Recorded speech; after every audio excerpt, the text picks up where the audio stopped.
Bonsoir, donc on va continuer et peut-être finir Barjavel. Il me reste quand même pas mal de pages, mais j'aimerais bien le terminer. Donc, allez, c'est parti, je suis rendue à la page 327. Le même jour, Koban ressuscité. Koban en danger de mort, l'équation de Zoran expliquée ou à jamais perdue. Les foules les plus obtuses comprirent que quelque chose de fabuleusement important pour elles était en train de se jouer près du pôle sud, à l'intérieur d'un homme que la mort retenait par la main. Essayez de réaliser ce qui se passe à l'intérieur de cet homme. Le tissu de ses poumons est brûlé, en partie détruit. Pour qu'il puisse recommencer à respirer normalement, à survivre et vivre, il faut que ce qui reste de ce tissu régénère ce qui n'existe plus. Lui dort encore. Il a commencé à dormir il y a 900 000 ans. Et il continue. Mais la chair de son corps est éveillée et se défend. Et s'il était lui-même éveillé, ça ne changerait rien. Il ne pourrait rien de plus. Ce n'est pas lui qui commande. Son corps n'a pas besoin de lui. Les cellules du tissu pulmonaire, les merveilleuses petites usines vivantes sont en train de fabriquer à toute vitesse de nouvelles usines qui leur ressemblent, pour remplacer celles que le froid ou la flamme a détruites. En même temps, elles font leur travail ordinaire, multiple, incroyablement complexe, dans des domaines chimiques, physiques, électroniques, vitales. Elles reçoivent, choisissent, transforment, fabriquent, détruisent, retiennent, rejettent, réservent, dosent, obéissent, ordonnent, coordonnent, avec une sûreté et une intelligence stupéfiantes. Chacune d'elles en sait plus que 1000 ingénieurs, médecins et architectes. Ce sont des cellules ordinaires d'un corps vivant. Nous sommes construits de milliards de cela, milliards de mystères, milliards de complexes microscopiques, obstinés à leurs tâches fantastiquement compliquées. Qui les commande, ces merveilleuses petites cellules? Est-ce que c'est vous, Vignon? Oh, monsieur! Pas celles de Koban, Vignon, mais les vôtres. Celles de votre foi, est-ce que c'est vous qui leur ordonnez de faire leur travail de foi? Non, monsieur. Alors qui les commande, vos petites cellules? Qui leur ordonne de faire ce qu'elles ont à faire? Qui les a construites comme il fallait pour qu'elles puissent le faire? Qui les a mises chacune à sa place dans votre foie, dans votre petite cervelle, dans la rétine de vos beaux yeux? Qui? Répondez, Vignon, répondez! Je ne sais pas, monsieur. Vous ne savez pas? Non, monsieur. Moi non plus, Vignon. Et qu'est-ce que vous savez à part ça? Vous ne savez rien, Vignon. Non, monsieur. Dites-moi, je ne sais rien.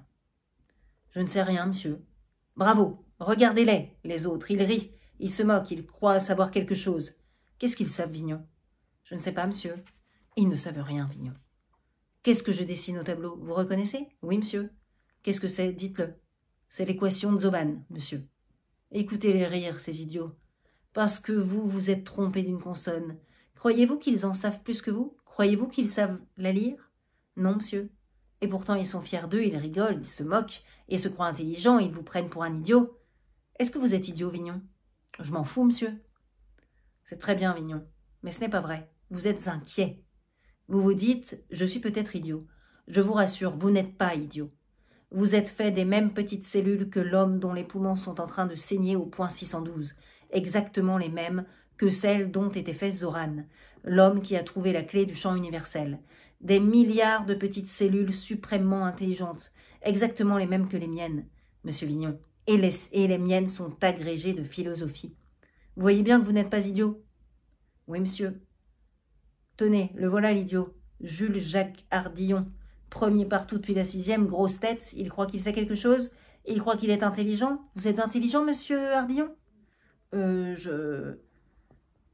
Oui, vous le pensez. Vous pensez que je plaisante et qu'en réalité, je crois que je sais que vous êtes intelligent. Non, monsieur Hardillon. Je crois et je sais que vous êtes idiot. Est-ce que vous savez lire l'équation de Zoran? Non, monsieur. Et si vous saviez la lire, est-ce que vous sauriez ce qu'elle signifie? Je pense que oui, monsieur. Vous pensez, quelle chance! Vous êtes un Hardillon, pensant. Vous auriez dans la poche la clé de l'univers, la clé du bien et du mal, la clé de la vie et de la mort. Qu'est-ce que vous feriez, monsieur Hardillon pensant? Voilà, monsieur Hardillon, voilà. Général, vous avez entendu les nouvelles? Oui, monsieur le président. Comment? Koban. Koban, ils l'ont réveillé. Ils l'ont réveillé. Ils vont peut-être le sauver. Peut-être. Ils sont fous. Ils sont fous. Cette équation de machin, vous y comprenez quelque chose? Moi, vous savez, les équations, même au CNRS, ils n'y comprennent rien. Rien. Mais c'est pire que la bombe. Pire. D'un autre côté, ça peut avoir du bon. Ça peut.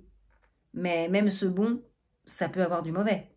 Mauvais, mauvais. Pensez à la Chine. J'y pense. Mettez-vous à sa place. C'est un peu grand. Faites un effort. Qu'est-ce que vous penseriez? Vous penseriez, c'est encore ces salauds de blancs qui vont mettre la main sur ce truc? Au moment où nous allions les égaler, peut-être les dépasser, ils vont de nouveau prendre 1000 en avance? Il faut pas. Il faut absolument pas. Voilà ce que vous penseriez si vous étiez la Chine. Évidemment. Vous croyez qu'ils vont saboter? Saboter, enlever, attaquer, massacrer, je n'en sais rien. Peut-être rien du tout. Comment savoir avec des Chinois? Comment savoir? Comment savoir? C'est votre métier, de savoir. Vous dirigez les SR. Les SR, ce sont les services de renseignement. On l'oublie un peu trop. Vous, tout le premier, surveillez la Chine générale. Surveillez la Chine. C'est de là que ça viendra. La force internationale aéronavale, stationnée au nord de terre à Delhi, se déploya dans les 3 dimensions en forme de bouclier et resta en alerte 24 heures sur 24. Elle avait des yeux en l'air et au-dessus de l'air et des oreilles jusqu'au fond de l'océan.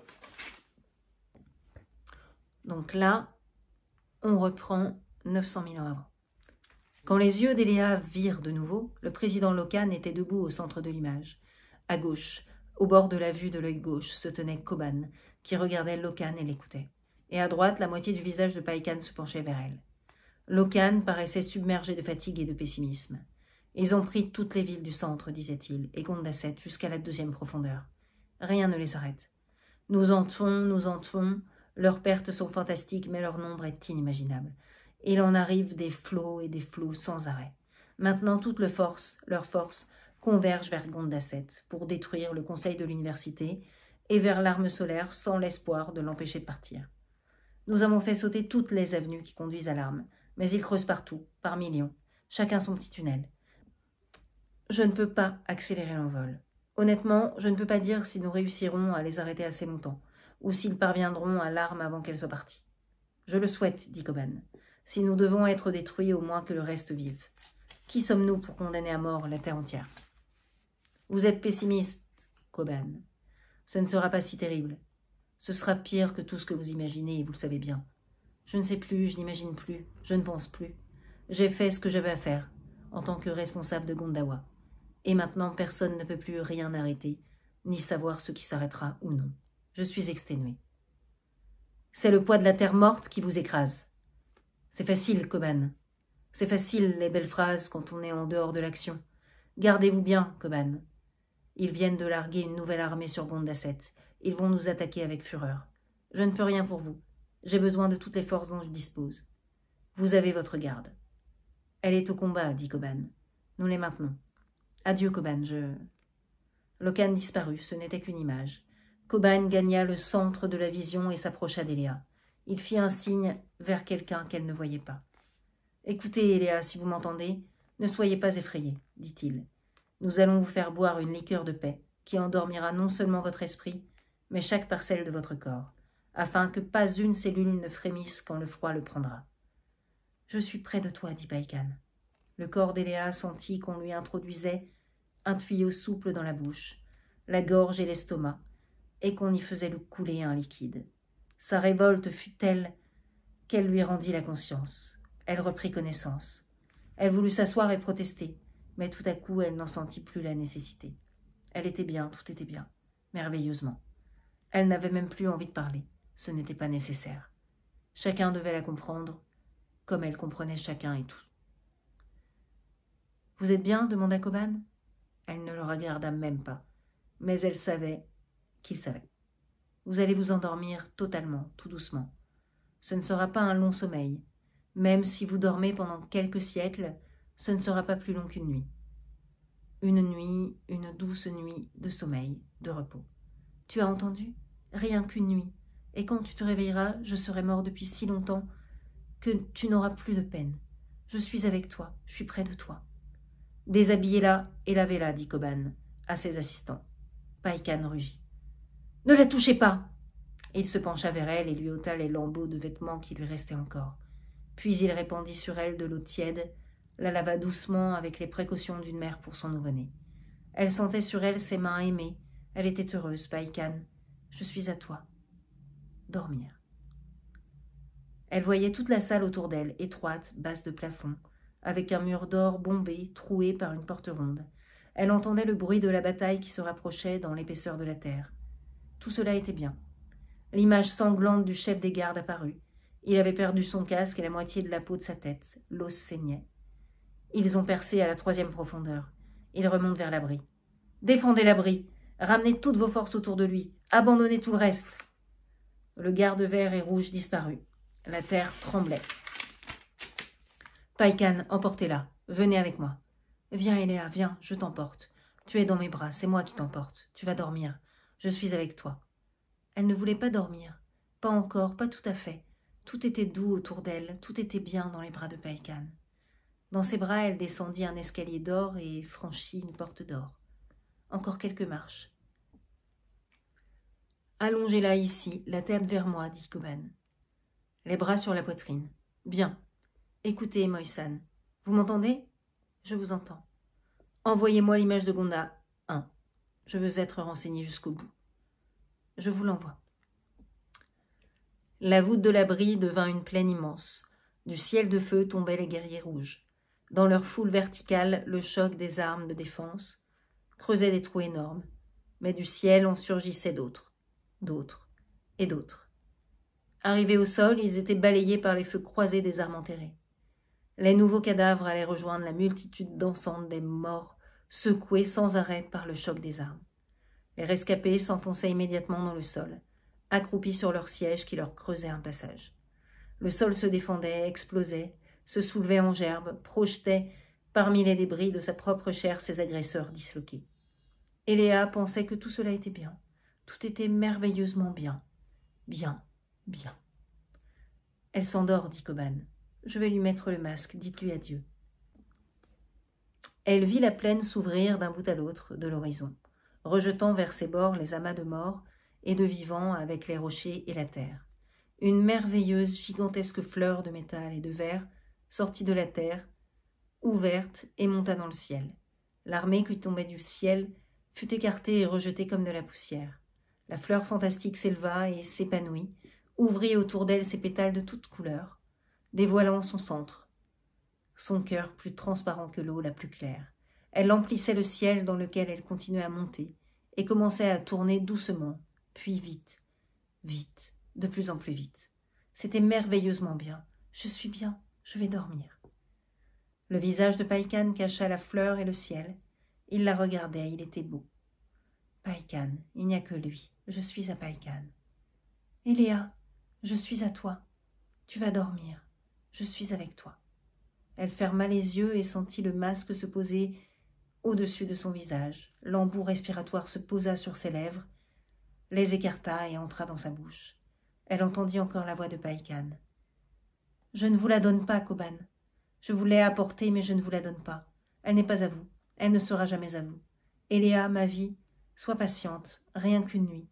Je suis avec toi pour l'éternité. » Elle n'entendit plus rien, elle ne sentit plus rien. Sa conscience était submergée, ses sens se fermèrent, son subconscient sombra. Elle ne fut plus qu'une brume lumineuse, dorée, légère, sans forme et sans frontières, qui s'éteignit.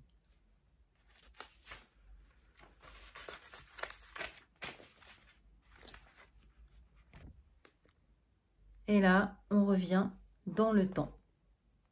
Enfin, on fait un petit bond dans le temps, on revient à l'époque des scientifiques. Eléa avait ôté le cercle d'or, le buste droit adossé à son siège, le regard fixe perdu à l'infini, en deçà du présent, silencieuse, immobile, comme une statue de pierre. Elle offrait un visage d'une telle puissance, tragique, que personne n'osait bouger, n'osait dire une syllabe, rompre son silence d'une toux ou d'un grincement de siège. Ce fut Simon qui se leva, qui se plaça derrière elle, posa ses mains sur ses épaules et il dit doucement « Eléa ». Elle ne bougea pas, il répéta « Eléa ». Il sentit les épaules frémir dans ses mains. « Eléa, venez ». La chaleur de sa voix, la chaleur de ses mains franchirent les barrières de l'horreur. Vous reposez. Elle se leva, se tourna vers lui et le regarda comme s'il était le seul être vivant au milieu des morts. Il lui tendit la main. Elle regarda cette main tendue, hésita un instant, puis posa la sienne, la main de Paï Khan. Une main, la seule main du monde, le seul secours. Simon ferma lentement ses doigts autour de la paume glacée posée dans la sienne, puis se mit en marche et emmena Eléa. La main dans la main, ils descendirent du podium, traversèrent ensemble la salle, son silence et ses regards. Henkel, assis au dernier rang, se leva et il leur ouvrit la porte. Dès qu'ils furent sortis, les voix s'élevèrent. Le brouhaha emplit la salle, les discussions naquirent dans tous les coins. Chacun avait reconnu dans les dernières images la scène qui avait été transmise à Simon quand il avait coiffé le cercle récepteur, et chacun devinait ce qui avait dû se passer ensuite. Paï Khan sortant de l'abri, Koban buvant les liqueurs de paix, se déshabillant et s'étendant sur son socle, rabattant sur son visage le masque d'or, l'abri se fermant, le moteur du froid se mettant à fonctionner. Pendant ce temps, l'arme solaire poursuivant sa course aérienne gagnait le zénith d'Enisoraï et entrait en action. Quel avait été exactement son effet? On ne pouvait que le conjecturer, comme si le soleil lui-même se posait sur Enisoraï, avait dit Koban. Sans doute un rayon d'une température fantastique, fondant la terre et les roches, liquéfiant les monts et les villes, labourant le continent jusque dans ses racines, le coupant en morceaux, le bouleversant, le retournant comme une charrue d'enfer, et l'abîmant dans les eaux. Et ce qu'avait craint Koban s'était produit. Le choc avait été si violent qu'il s'était répercuté sur la masse de la Terre. La Terre avait perdu l'équilibre de sa rotation et s'était affolée, comme une toupie basculée avant de retrouver un nouvel équilibre sur des bases différentes. Ces changements d'allure avaient fêlé l'écorce, provoqué partout des séismes et des éruptions, projeté hors des fosses océanes les eaux inertes dont la masse fantastique avait submergé et ravagé les terres. Il fallait voir sans doute dans cet événement l'origine du mythe du déluge, qu'on retrouvait aujourd'hui dans les traditions des peuples de toutes les parties du monde. Les eaux s'étaient retirées, mais pas partout. Gondawa s'était trouvé placé par le nouvel équilibre de la Terre autour du nouveau pôle sud. Le gel avait saisi et immobilisé les eaux du raz-de-marée qui balayaient le continent. Et sur ce glacis, les années, les siècles, les millénaires avaient accumulé de fantastiques épaisseurs de neige, transformées à son tour en glace par son propre poids. Cela, Koban ne l'avait pas prévu. Son abri devait se rouvrir quand les circonstances auraient rendu la vie de nouveau possible à la surface. Le moteur du froid devait s'arrêter, le masque devait rendre la respiration et la chaleur aux deux gisants. La perforatrice leur ferait un chemin vers l'air et le soleil. Mais les circonstances n'étaient jamais redevenues favorables. L'abri était resté une graine perdue au fond du froid et qui n'aurait jamais germé sans le hasard et la curiosité des explorateurs. Hoover se leva. « Je propose, dit-il, que nous rendions hommage, dans une déclaration solennelle, à l'intuition, l'intelligence et l'obstination de nos amis des expéditions polaires françaises qui ont su non seulement interpréter les données inhabituelles de leurs sondeurs et en tirer les conclusions que vous savez, mais secouer l'indifférence et l'inertie des nations jusqu'à ce qu'elles nous rassemblent et nous envoient ici. » L'Assemblée se leva et approuva Hoover par acclamation. « Il faut aussi, dit Leonova, rendre hommage au génie de Koban et à son pessimisme qui, conjugués, lui ont fait construire un abri à l'épreuve de l'éternité. »« Ok, petite sœur, dit Hoover, mais il a été trop pessimiste. C'est Locan qui avait raison. L'arme solaire n'a pas détruit toute la vie terrestre, puisque nous sommes là. Il y a eu des survivants, des végétaux, des animaux et des hommes, sans doute très peu, mais c'était suffisant pour que tout recommence. Les maisons, les fabriques, les moteurs, l'énergie en bouteille, tout le Saint-Frusquin dont ils vivaient avait été fracassé et anéanti. Les rescapés sont tombés le cul par terre, tout nus. Ils étaient combien? Peut-être quelques douzaines dispersés dans les 5 continents, plus nus que des vers parce qu'ils ne savaient plus rien faire. Ils avaient des mains dont ils ne savaient plus se servir. Qu'est-ce que je sais faire avec mes mains, moi, monsieur Hoover, grosse tête, à part allumer ma cigarette et taper sur les fesses des filles? Rien, zéro. S'il me fallait attraper un lapin à la course pour pouvoir bouffer, vous voyez le tableau? Qu'est-ce que je ferais si j'étais à la place des survivants? Je boufferais des insectes et des fruits quand ce sera la saison, et des bêtes crevées quand j'aurai la chance d'en trouver. Voilà ce qu'ils ont fait. Voilà où ils sont tombés. Plus bas que les premiers hommes qui avaient tout commencé avant eux, plus bas que les bêtes. Leur civilisation disparue, ils se sont trouvés comme des escargots dont un gamin a cassé et arraché la coquille pour voir comment c'est fait dedans. Tiens, les escargots, ils ont dû en consommer pas mal. Ça va pas vite. J'espère qu'il y avait beaucoup d'escargots. Vous aimez les escargots, petite sœur? Ils sont repartis d'au-dessous du barreau, le plus bas de l'échelle, et ils ont refait toute la grimpette. Ils sont retombés en route, ils ont remonté encore et retombé, et obstinés et têtus, le nez en l'air, ils recommençaient toujours à grimper, et j'irai jusqu'en haut, et plus haut encore, dans les étoiles, et voilà, ils sont là. Ils sont nous, ils ont repeuplé le monde, ils sont aussi cons qu'avant, et prêts à faire de nouveau sauter la baraque. C'est pas beau ça? C'est l'homme. Ça a été écrit, attendez, en quelle année ça on a dit? 1950 quelque chose? Quelle année ça a été écrit? Juste petite parenthèse. Hein, ces 4 premiers ouvrages, La nuit des temps, 1968. Ah bah oui, c'est vrai, je sais. 1968. Donc voilà. Allez. Ce fut une grande journée d'exaltation et de soleil. Dehors, le vent au sol était tombé à sa vitesse minima. Pas plus de 120 à l'heure, avec des moments d'accalmie presque totale, invraisemblable de douceur inattendue. Il déchaînait ses fureurs très haut dans le ciel, le nettoyait du moindre germe de nuage, du plus petit grain de poussière de brume, le faisait briller d'un bleu intense, tout neuf, joyeux, et la neige et la glace étaient presque aussi bleus que lui.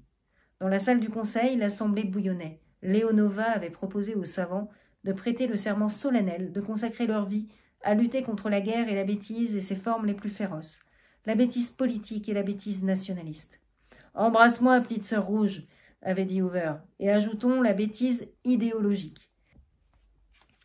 Il l'avait serrée sur son ventre. Elle avait pleuré. Les savants, debout, bras tendus, avaient juré dans toutes les langues, et la traductrice avait multiplié leurs serments.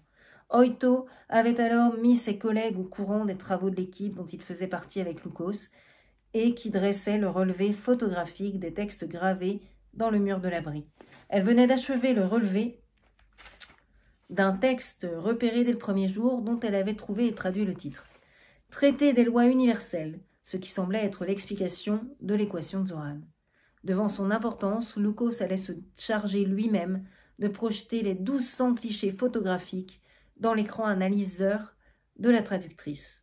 C'était une nouvelle d'une extraordinaire importance. Même si Coban succombait, on pouvait espérer comprendre un jour le traité et déchiffrer l'équation.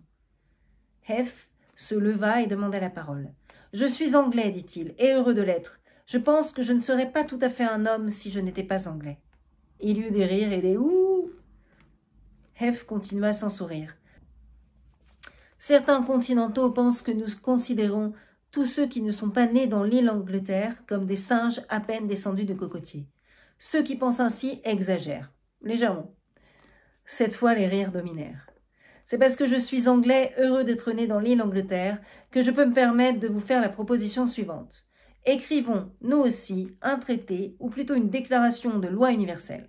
La loi de l'homme universel, sans démagogie, sans blabla, comme disent les Français, sans mots creux, sans phrases majestueuses.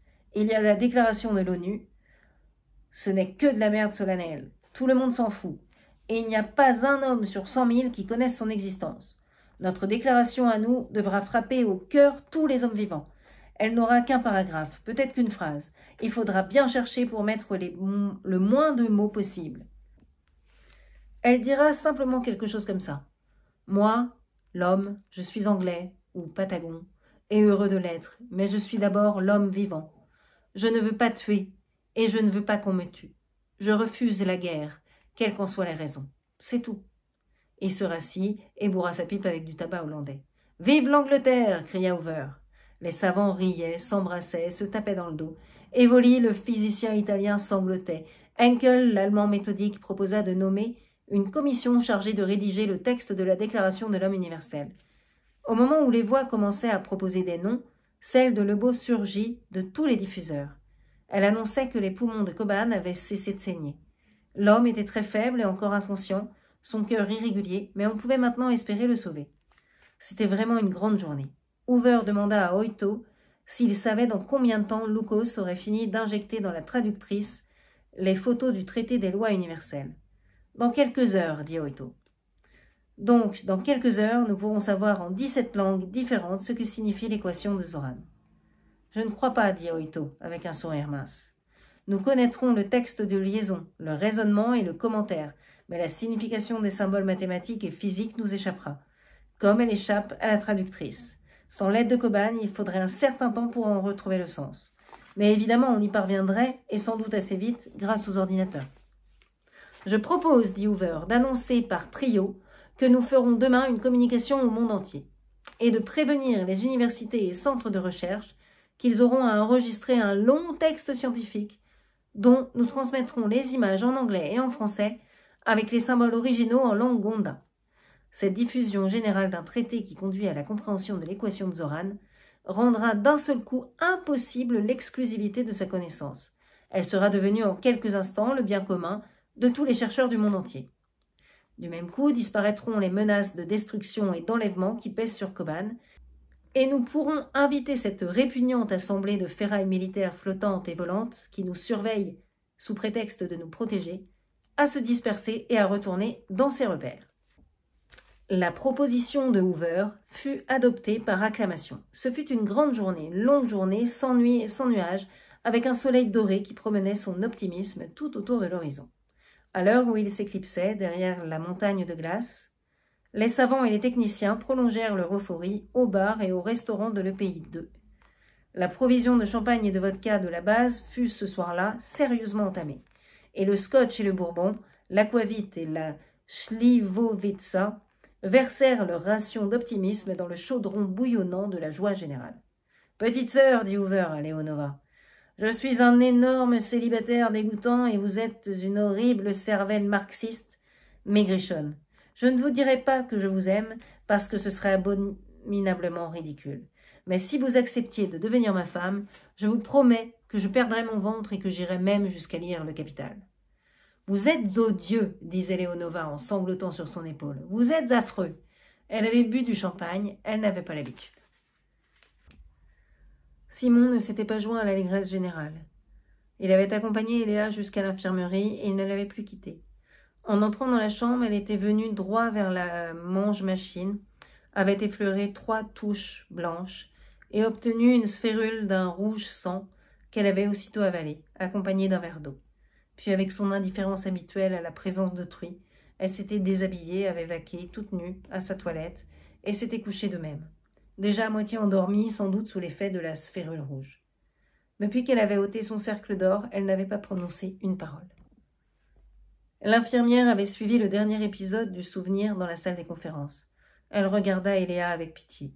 Le visage de la jeune femme endormie restait figé dans une gravité tragique qui semblait au-delà de toutes les souffrances. « La pauvre petite, dit l'infirmière. Faudrait peut-être que je lui mette son pyjama, elle risque d'avoir froid. Ne la touchez pas. Elle dort, elle est en paix, dit Simon à mi-voix. Couvrez-la bien et surveillez-la. Je vais dormir un peu. Je prendrai la garde à minuit. Réveillez-moi. » Il régla le thermostat pour augmenter légèrement la température de la chambre et s'allongea tout habillé sur son lit étroit. Mais dès qu'il ferma les yeux, les images se mirent à défiler sous ses paupières. Eléa et Païkan, Eléa nue, le ciel de feu, le brassement des soldats morts, Eléa nue, Eléa sans Païkan, le sol broyé, la plaine fendue, larmes dans le ciel, Eléa, Eléa. Il se dressa brusquement, conscient qu'il ne pourrait pas s'endormir. Somnifère, la mange-machine était là, sur la petite table à portée de la main. Il effleura les 3 touches blanches, le tiroir s'ouvrit, lui offrant une sphérule rouge. L'infirmière le regardait faire avec réprobation. « Vous allez manger ça? C'est peut-être du poison ?» Il ne répondit pas. Si c'était du poison, Eléa en avait pris, et si Eléa mourait, il n'aurait plus envie de vivre. Mais il ne croyait pas que cela en fût. Il prit la sphérule entre le pouce et l'index et la mit dans sa bouche. Elle éclata sous ses dents comme une cerise sans noyau. Il lui sembla que tout l'intérieur de sa bouche, de son nez, de sa gorge, était éclaboussé d'une douceur offensive. Ce n'était pas doux de goût. Cela n'avait aucun goût. C'était comme un velours liquide. C'était un contact, une sensation d'une douceur infinie, qui se répandait et pénétrait à l'intérieur de la chair, traversait les joues et le cou pour arriver jusqu'à la peau, envahissait l'intérieur de la tête et quand il l'avala, lui descendit dans tout le corps et l'emplit. Il se recoucha doucement. Il n'avait pas l'impression d'avoir sommeil. Il lui semblait qu'il pourrait marcher jusqu'à l'Himalaya et l'escalader en gambadant. L'infirmière le secoua. « Docteur, vite! Levez-vous, vite !»« Quoi, qu'est-ce qu'il y a ?» Il regardait l'horloge lumineuse, elle marquait 23h37. « Je vous avais bien dit que c'était du poison, buvez ça, vite !»« C'est de l'Ipecac. » Il repoussa le verre qu'elle lui tendait. Il ne s'était jamais senti aussi bien, euphorique, reposé, comme s'il avait dormi 10 heures. « Alors, si c'est pas du poison, qu'est-ce qu'elle a, elle ?» Elle, Eléa, elle était réveillée. Les yeux ouverts, le regard fixe, les mâchoires crispées. Des accès brusques de tremblement lui secouaient tout le corps. Simon la découvrit et lui toucha les muscles des bras et des cuisses. Ils étaient crispés, tendus, tétanisés. Il lui passa la main devant les yeux, qui ne sillèrent pas. Il trouva difficilement son pouls sous les muscles durcis du poignet. Il le sentit puissant, accéléré. « Qu'est-ce que c'est, docteur? Qu'est-ce qu'elle a ?» « Rien, dit doucement Simon en remontant les couvertures. « Rien, que le désespoir. »« La pauvre petite, qu'est-ce qu'on peut faire ?»« Rien, dit Simon, rien. » Il avait gardé la main glacée d'Eléa dans ses mains. Il se mit à la caresser, à la masser doucement, à masser le bras raidi en remontant vers l'épaule. « Je vais vous aider, dit l'infirmière. Elle fit le tour du lit et prit l'autre main d'Eléa. Le bras de celle-ci eut un sursaut de recul. « Laissez-la, dit Simon. Laissez-moi avec elle, laissez-nous. Allez dormir dans votre chambre. Vous êtes sûr ? Oui, laissez-nous. » L'infirmière rassembla ses affaires et sortit en lançant à Simon un long regard soupçonneux. Il ne s'en aperçut pas. Il regardait Eléa, son visage figé, ses yeux fixes, dans lesquels la lumière brillait sur 2 lacs de larmes immobiles. « Eléa, dit-il très bas. Eléa, Eléa, je suis avec vous. » Il pensa brusquement que ce n'était pas sa voix qu'elle écoutait, mais la voix étrangère de la traductrice.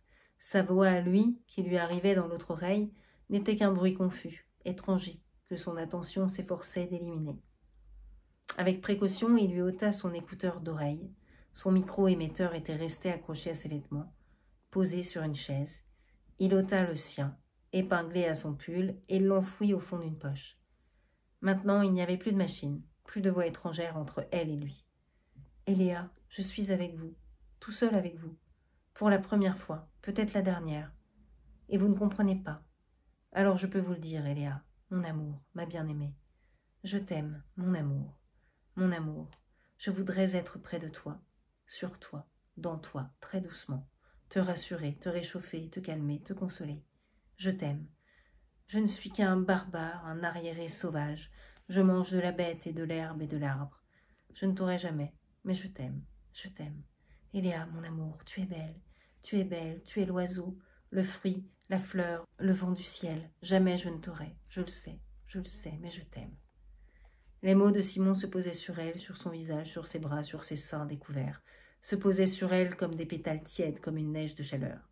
Il sentait dans ses mains sa main s'adoucir. Il voyait son visage se détendre, sa poitrine se soulever plus calmement, profondément. Il vit les paupières se baisser très lentement sur les yeux tragiques et les larmes enfin coulées. « Eléa, Eléa, mon amour, reviens du mal, reviens de la douleur, reviens. La vie est là, je t'aime. Tu es belle, rien n'est aussi beau que toi. L'enfant nu, le nuage, la couleur, la biche, la vague, la feuille, la rose qui s'ouvre, l'odeur de la pêche et toute la mer, rien n'est aussi beau que toi. Le soleil de mai sur nos pâquerettes, l'enfant du lion, les fruits ronds, les fruits mûrs, les fruits chauds de soleil, rien n'est aussi beau que toi. Eléa, Eléa, mon amour, ma bien-aimée. » Il sentit la main d'Eléa étreindre la sienne. Il vit son autre main se soulever, se poser sur le drap, le toucher, le saisir et d'un geste inhabituel, d'un geste incroyable, le ramener vers elle et couvrir ses seins nus. Il se tut, elle parla. Elle dit en français « Simon, je te comprends. » Il y eut un court silence, puis elle ajouta « Je suis à Baïkane. » De ses yeux clos, les larmes continuaient de couler. « Tu me comprends, tu avais compris, peut-être pas tous les mots, mais assez de mots pour savoir combien je t'aimais. Je t'aime, L'amour, amour, ces mots n'ont pas de sens dans votre langue, mais tu les avais compris, tu savais ce qu'ils voulaient dire, ce que je voulais te dire. Et s'ils ne t'avaient pas apporté l'oubli et la paix, ils t'avaient donné, apporté, posé sur toi, assez de chaleur pour te permettre de pleurer. Tu avais compris. Comment était-ce possible? Je n'avais pas compté. Personne de nous ne comptait avec les facultés exceptionnelles de ton intelligence. Nous nous croyons à la pointe du progrès humain. Nous sommes les plus évolués, les plus affûtés, les plus capables. Le brillant résultat extrême de l'évolution. Après nous, il y aura sans doute mieux. Mais avant nous, voyons, ce n'est pas possible. Malgré toutes les réalisations de Gondawa que tu nous avais montrées, il ne pouvait pas nous venir à l'esprit que vous nous fussiez supérieurs. Votre réussite ne pouvait être qu'accidentelle. Vous nous étiez inférieurs puisque vous étiez avant. Cette conviction que l'homme en tant qu'espèce s'améliore avec le temps vient sans doute d'une confusion inconsciente avec l'homme en tant qu'individu. L'homme est d'abord un enfant avant d'être un adulte. Nous, hommes d'aujourd'hui, nous sommes des adultes. Ceux qui vivaient avant nous ne pouvaient être que des enfants. Mais il serait peut-être bon, il serait peut-être temps de se demander si la perfection n'est pas dans l'enfance, si l'adulte n'est pas qu'un enfant qui a déjà commencé à pourrir. Vous, les enfants de l'homme, vous, neufs, vous, purs, vous, non usés, non fatigués, non déchirés, délabrés, harassés, vous, que ne pouviez-vous pas avec votre intelligence? Depuis des semaines, tu entendais dans une oreille les phrases de la langue inconnue, la mienne, par ma voix qui te parlait, tout le jour du matin au soir, près de toi. Dès que tu ne dormais plus, et même quand tu dormais, parce que les mots que je te disais, c'était une façon d'être avec toi, plus près de toi, mon amour, ma bien-aimée. Et dans l'autre oreille, tu entendais les mêmes phrases traduites. Le sens des mots l'arrivait sans arrêt, en même temps que les mots, et ta merveilleuse intelligence consciente, subconsciente, je ne sais pas, comparait, classait, traduisait, comprenait. Tu me comprenais. Moi aussi, mon amour, j'avais compris. Je savais, tu étais à Païkan. Loukos avait terminé, la traductrice avait avalé, assimilé et traduit en 17 langues le texte du traité de Zoran. Mais obéissant aux impulsions données par Loukos, sur décision du Conseil, elle gardait les traductions dans sa mémoire pour les imprimer ou les diffuser plus tard, quand on le lui demanderait. Elle avait seulement inscrit sur film magnétique les images des traductions anglaises et françaises. Les films attendaient dans une armoire le moment de la diffusion mondiale. L'heure approchait. Les journalistes demandèrent à visiter la traductrice pour pouvoir décrire à leurs lecteurs et auditeurs la merveille qui avait déchiffré les secrets de la plus vieille science humaine. En l'absence de Loukos, qui poursuivait dans l'œuf avec Oito le relevé photographique des textes gravés, ce fut son adjoint, l'ingénieur Mourad, qui les guida dans les méandres de la machine. Hoover avait tenu à les raccompagner, et Leonova accompagnait Hoover. Par moments, il prenait sa main menue dans sa main énorme, ou bien c'était elle qui accrochait ses doigts fragiles à ses énormes doigts. Et ils avançaient ainsi sans y prendre garde, dans les salles et les couloirs de la traductrice, main dans la main, comme deux amants de Gondawa. « Voici, dit Mourad, le dispositif qui permet d'inscrire les images sur les films. Sur cet écran, les lignes de texte apparaissent en caractères lumineux. Cette caméra TV les voit, les analyse et les transforme en signaux électromagnétiques qu'elle inscrit sur un film. Comme vous le voyez, c'est très simple. C'est le vieux système du magnétoscope. Ce qui est moins simple, c'est la façon dont s'y prend la traductrice pour fabriquer les caractères lumineux. C'est... » Mourad ne parlant que le turc et le japonais, Hoover avait distribué aux journalistes des récepteurs d'oreilles pour permettre à chacun d'entendre les explications dans sa propre langue. Et Louis Deville entendit en français « C'est... Merde, qu'est-ce que c'est ?» En un centième de seconde, il admira que la traductrice eût une connaissance si familière de la langue française et il se promit de demander à Mourad quel était le terme turc correspondant. Il devait être sonore et pittoresque. Au centième de seconde suivante, il ne pensait plus à ses futilités. Il voyait Mourad parler à l'oreille de Hoover. Hoover lui faire signe qu'il ne comprenait pas. Mourad tirait Hoover par la manche et lui montrait quelque chose derrière la caméra télé enregistreuse. Quelque chose que Hoover comprit tout de suite et que les journalistes les plus proches, qui regardaient en même temps que lui, ne comprenaient pas. Hoover se tourna vers eux. « Messieurs, j'ai besoin de m'entretenir en particulier avec l'ingénieur Mourad. Je ne puis le faire que par l'intermédiaire de la traductrice. Je ne désire pas que vous entendiez notre conversation. Je vous prie de me remettre vos récepteurs d'oreilles et de bien vouloir sortir. » Ce fut une explosion de protestation, une tempête verbale au sein de la reine du Verbe. Couper la source d'information juste au moment où il allait peut-être y avoir du sensationnel? Pas question, jamais de la vie. On les prenait pour qui? Hoover devint violet de fureur. Il hurla. « Vous me faites perdre du temps. Chaque seconde a peut-être une importance fantastique. Si vous discutez encore, je vous fais embarquer dans un jet et je vous envoie tous à Sydney. Donnez-moi ça. » Il tendit les mains en coupe. À l'état dans lequel il se trouvait, lui, le débonnaire, ils comprirent que c'était grave. « Je vous promets de vous tenir au courant dès que je serai fixé. » Ils passèrent tous devant lui et lui remirent les coquilles multicolores, encore chaudes, de la chaleur de leur tête. Leonova ferma la porte sur le dernier et retourna vivement vers Hoover. « Qu'est-ce que c'est? Qu'est-ce qui se passe ?» Les deux hommes étaient déjà penchés sur les entrailles de la caméra et discutaient rapidement en termes techniques. « Trafiqué, dit Hoover. La caméra a été trafiquée. Vous voyez ce fil-là?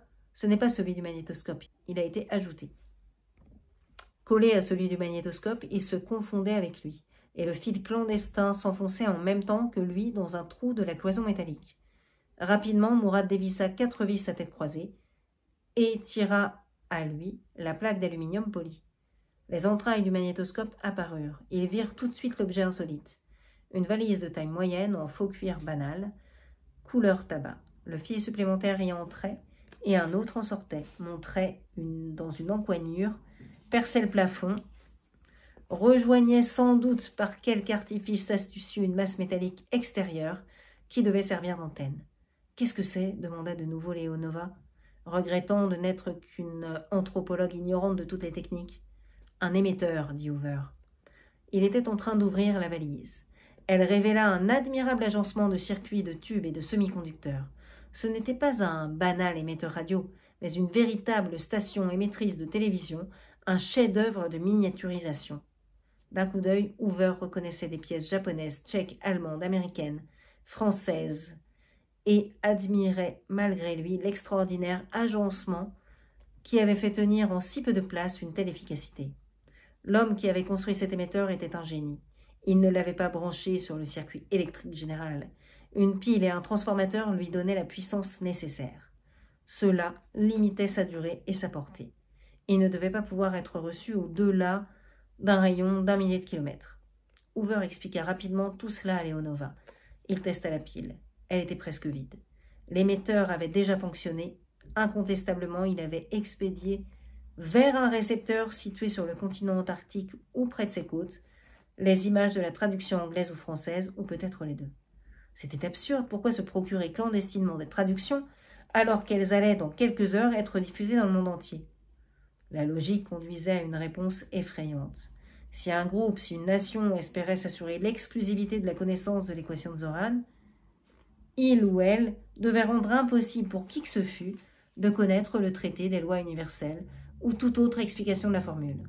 Pour cela, ceux qui avaient installé l'émetteur et expédié vers l'inconnu les images du traité devaient également, dans l'immédiat, détruire les films magnétiques sur lesquels ces images étaient enregistrées, détruire les films originaux sur lesquels le texte gravé avait été photographié, détruire le texte gravé lui-même, détruire les mémoires de la traductrice qui en gardait les 17 traductions, et tuer Coman.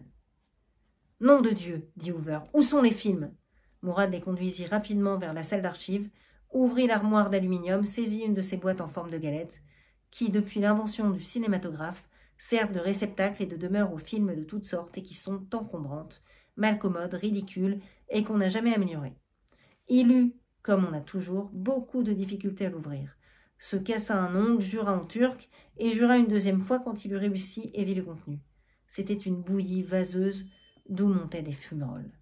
De l'acide avait été versé dans toutes les boîtes. Films originaux et magnétiques n'étaient plus qu'une pâte puante qui commençait à couler par les trous, les boîtes dont le métal était à son tour attaqué et détruit.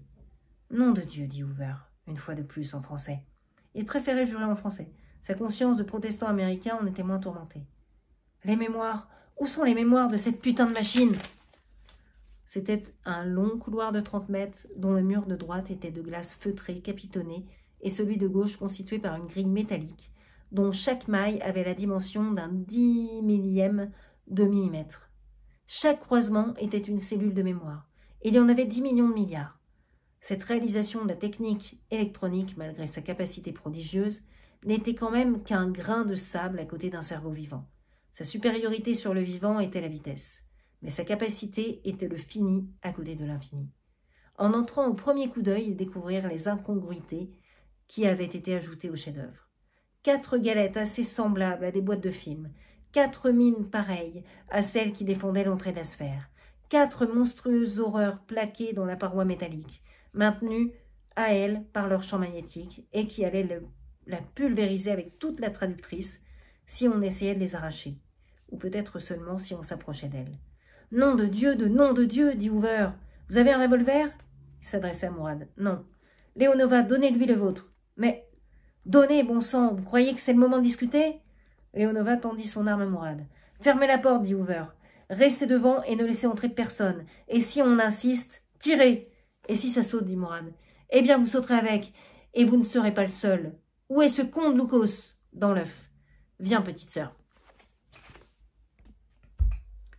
Il entraîna à la vitesse du vent qui soufflait au dehors.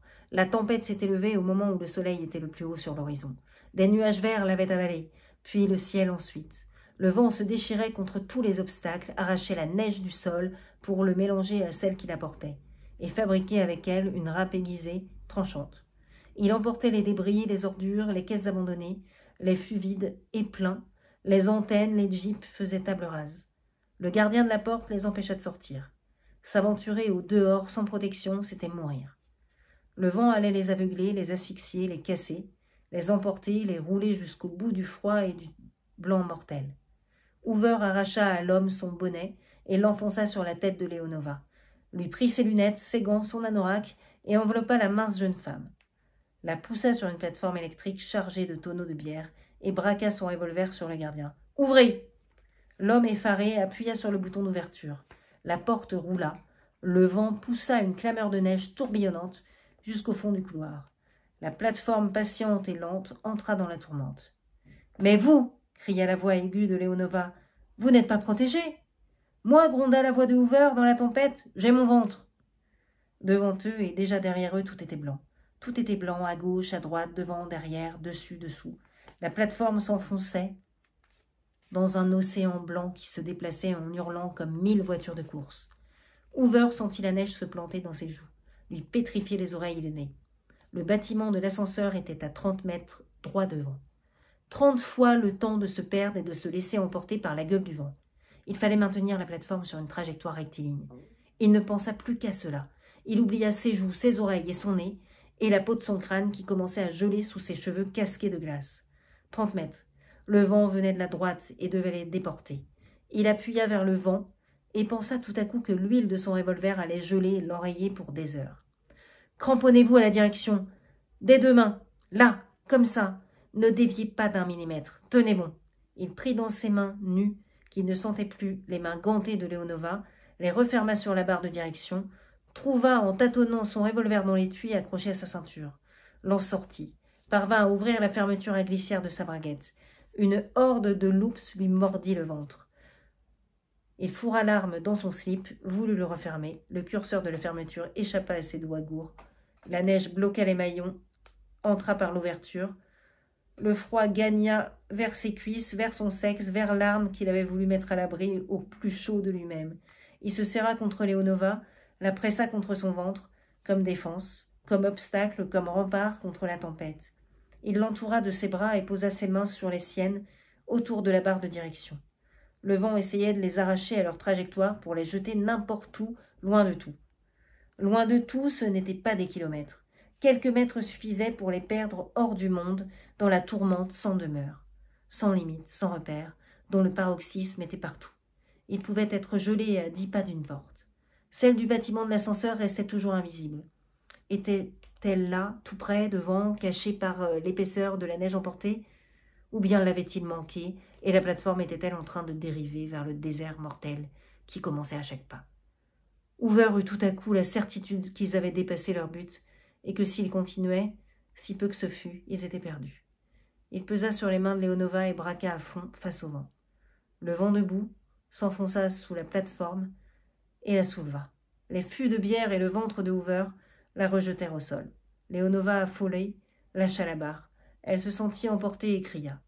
Hoover l'empoigna et la colla contre lui. La plateforme abandonnée à elle-même fit un tête-à-queue dos au vent. 2 fûts de bière éjectés disparurent en roulant dans la tempête blanche. Le vent enfonça ses épaules sous le véhicule désemparé, le souleva de nouveau et le renversa. Hoover roula sur la glace sans lâcher Leonova. Un fût de bière passa à quelques centimètres de son crâne. La plateforme, culbutée, roulée et emportée, s'en alla comme une feuille. Le vent roula Hoover et Leonova cramponnée à lui. Ils heurtèrent brutalement un obstacle qui résonna. C'était une grande surface rouge verticale. C'était la porte du bâtiment de l'ascenseur. Bah dis donc. Allez, ils vont rentrer dans l'ascenseur. L'ascenseur était chauffé. La neige et la glace accrochées à tous leurs replis fondaient. Leonova ôta ses gants. Ses mains étaient tièdes. Hoover soufflait sur les siennes. Elle restait immobile, blême. Il ne sentait pas davantage ses oreilles ni son nez. Et dans quelques minutes, il faudrait agir. Il n'en serait pas capable. « Tournez-vous, dit-il. « Pourquoi ? Tournez-vous, nom de Dieu. Il faut toujours que vous discutiez. » Elle rougit de fureur, faillit refuser, puis obéit en desserrant les dents. Il lui tourna le dos à son tour, réussit à enfoncer ses 2 mains dans son slip, coinça le revolver entre ses 2 paumes et le tira au dehors. Il lui échappa et tomba. Leonova sursauta. « Ne vous retournez pas !» Il repoussa à l'intérieur le pan de sa chemise, saisit le curseur entre ses 2 index. Il savait qu'il le tenait, mais il ne le sentait pas. Il tira vers le haut. Il lui échappa. Il recommença 2 fois, 10 fois, gagnant chaque fois quelques crans de la fermeture. Il eut enfin un aspect plus présentable. Il regarda l'indicateur de descente. Ils étaient à moins 980. Ils allaient arriver. « Ramassez le revolver, dit-il. Moi, je ne peux pas. » Elle se tourna vers lui, anxieuse. « Vos mains !»« Tout à l'heure, mes mains, on n'a pas le temps. Ramassez ce machin. Vous savez vous en servir ?»« Pour qui me prenez-vous » Elle maniait l'arme avec aisance. C'était un pistolet à répétition de gros calibre, une arme de tueur professionnel. « Ôtez le cran de sûreté. Vous croyez que... » »« Je ne crois rien, je crains. Tout dépendra peut-être d'un 10e de seconde. » L'ascenseur freina dans les 3 derniers mètres et s'arrêta. La porte s'ouvrit. C'était Heath et Shanga qui étaient de garde aux mines. Ils regardèrent avec effarement sortir de la cabine. Hoover, trempé, isurte, portant au bout de ses bras ses mains comme des paquets inertes, et Leonova brandissant un énorme pistolet noir. « What's the matter ?» demanda Heath. « Pas le temps. Donnez-moi la salle, vite !» Heath avait déjà retrouvé son flegme. Il appela la salle de réanimation. « Mr. Hoover and Miss Leonova want to come in. »« Attendez !» cria Hoover. Il essaya de prendre le combiné, mais sa main n'était qu'un paquet de coton et l'instrument lui échappa. Leonova le prit et le lui tint devant les lèvres. « Allô, ici Hoover, qui m'écoute ?»« Moïsov écoute, répondit une voix en français. « Répondez, est-ce que Coban vit ?»« Oui, il vit, bien sûr. Ne le quittez plus des yeux, surveillez tout le monde, que chacun surveille son voisin. Surveillez Coban, quelqu'un va le tuer. »« Mais, je ne peux pas vous faire confiance à vous seul, passez-moi Forster. » Il répéta son cri d'alarme à Forster, puis à Lebeau. À chacun, il répéta « Quelqu'un va tuer Coban. Ne laissez personne l'approcher. N'importe qui. » Il ajouta « Qu'est-ce qui se passe dans l'œuf? Qu'est-ce que vous voyez dans l'écran de surveillance ?»« Rien, dit Lebeau. Rien? Comment rien? La caméra est en panne. »« En panne? Mon œil, ouvrez les mines. Vite !» Leonova rendit le récepteur à Heath. Le clignotant rouge s'éteignit. Le champ des mines était désactivé, mais Hoover se méfiait. Il leva le genou et tendit sa botte à Shanga, avec l'aisance donnée par 20 générations d'esclavagistes. « Tirez ma botte, petit !» Shanga eut un sursaut et recula. Leonova devint furieuse. « C'est pas le moment de se sentir nègre !» cria-t-elle. Elle posa le revolver, prit la botte à 2 mains et tira.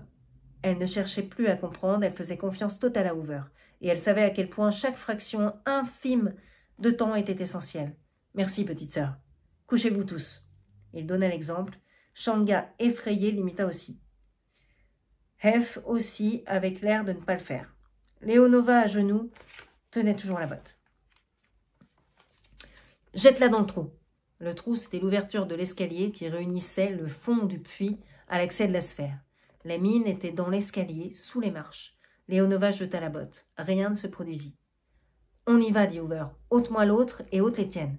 Nous devons être silencieux comme la neige. Hef, vous ne laissez plus entrer personne. Vous entendez? Personne. Mais qu'est-ce que... » Tout à l'heure. Les bras écartés de lui pour que ses mains douloureuses ne touchent rien. Il s'enfonçait déjà dans l'escalier, Leonova derrière lui. Dans l'œuf, il y avait un homme couché et un homme debout. L'homme couché avait un couteau à neige planté dans la poitrine, et son sang composait sur le sol une petite mare en forme de bulle, de bande dessinée. L'homme debout portait un casque de soudeur qui cachait son visage et pesait sur ses épaules. Il tenait à deux mains le canon du plaser et en dirigeait la lance de flamme sur le mur gravé. L'or fondait et coulait. Leonova tenait le revolver dans sa main droite. Elle eut peur de ne pas le tenir assez solidement.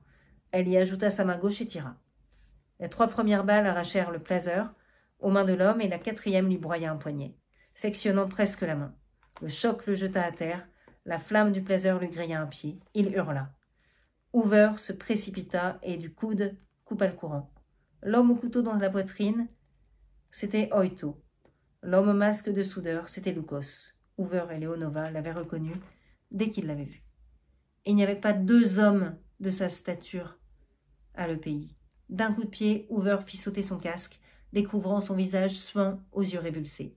Sous la douleur horrible de son pied réduit en cendres, le colosse s'était évanoui. « Simon, vous qui êtes son ami, essayez !» Simon essaya. Il se pencha vers Lukos, couché dans une chambre de l'infirmerie, et l'adjura de lui dire comment désamorcer les mines collées aux mémoires de la traductrice, et pour qui il avait fait ce travail insensé, et s'il était seul ou avait des complices. Lukos ne répondit pas. Interrogé sans arrêt par Hoover, Evoli, Henkel, Hef, Leonova, depuis qu'il avait repris connaissance, il avait seulement confirmé que les mines sauteraient si on y touchait, et qu'elles sauteraient également si on n'y touchait pas. Mais il avait refusé de dire dans combien de temps, et refusé toute réponse à toute autre question. Penché vers lui, Simon regardait ce visage intelligent, osseux, ses yeux noirs qui le fixaient sans crainte, ni honte, ni forfanterie. « Pourquoi, Lukos? Pour qui as-tu fait ça ?» Lukos le regardait et ne répondit pas. « Ce n'est pas pour de l'argent, tu n'es pas un fanatique, alors ?» Lukos ne répondait pas.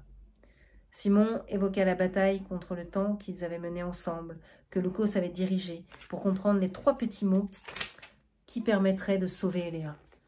Ce travail exténuant, génial, ce dévouement totalement désintéressé, c'était bien lui, Lukos, qui les avait prodigués. Comment avait-il pu, depuis, assassiner un homme et comploter contre les hommes? Comment? Pourquoi? Pour qui? Lukos regardait Simon et ne répondait pas. « Nous perdons du temps, dit Hoover. Faites-lui une piqûre de pentodal. Il dira tout ce qu'il sait très gentiment et sans souffrir. » Simon se redressa, au moment où il allait s'éloigner. Lukos, de sa main valide, forte, comme celle des 4 hommes, lui saisit le bras, le fit basculer sur son lit, lui arracha le revolver enfoncé dans sa ceinture, se l'appuya sur la tempe et tira. Le cou était oblique. Le haut de son crâne s'ouvrit et la moitié de sa cervelle fit une gerbe rose qui se posa en ovale éparpillé sur le mur. Lukos avait trouvé le moyen de se taire malgré le pentodal.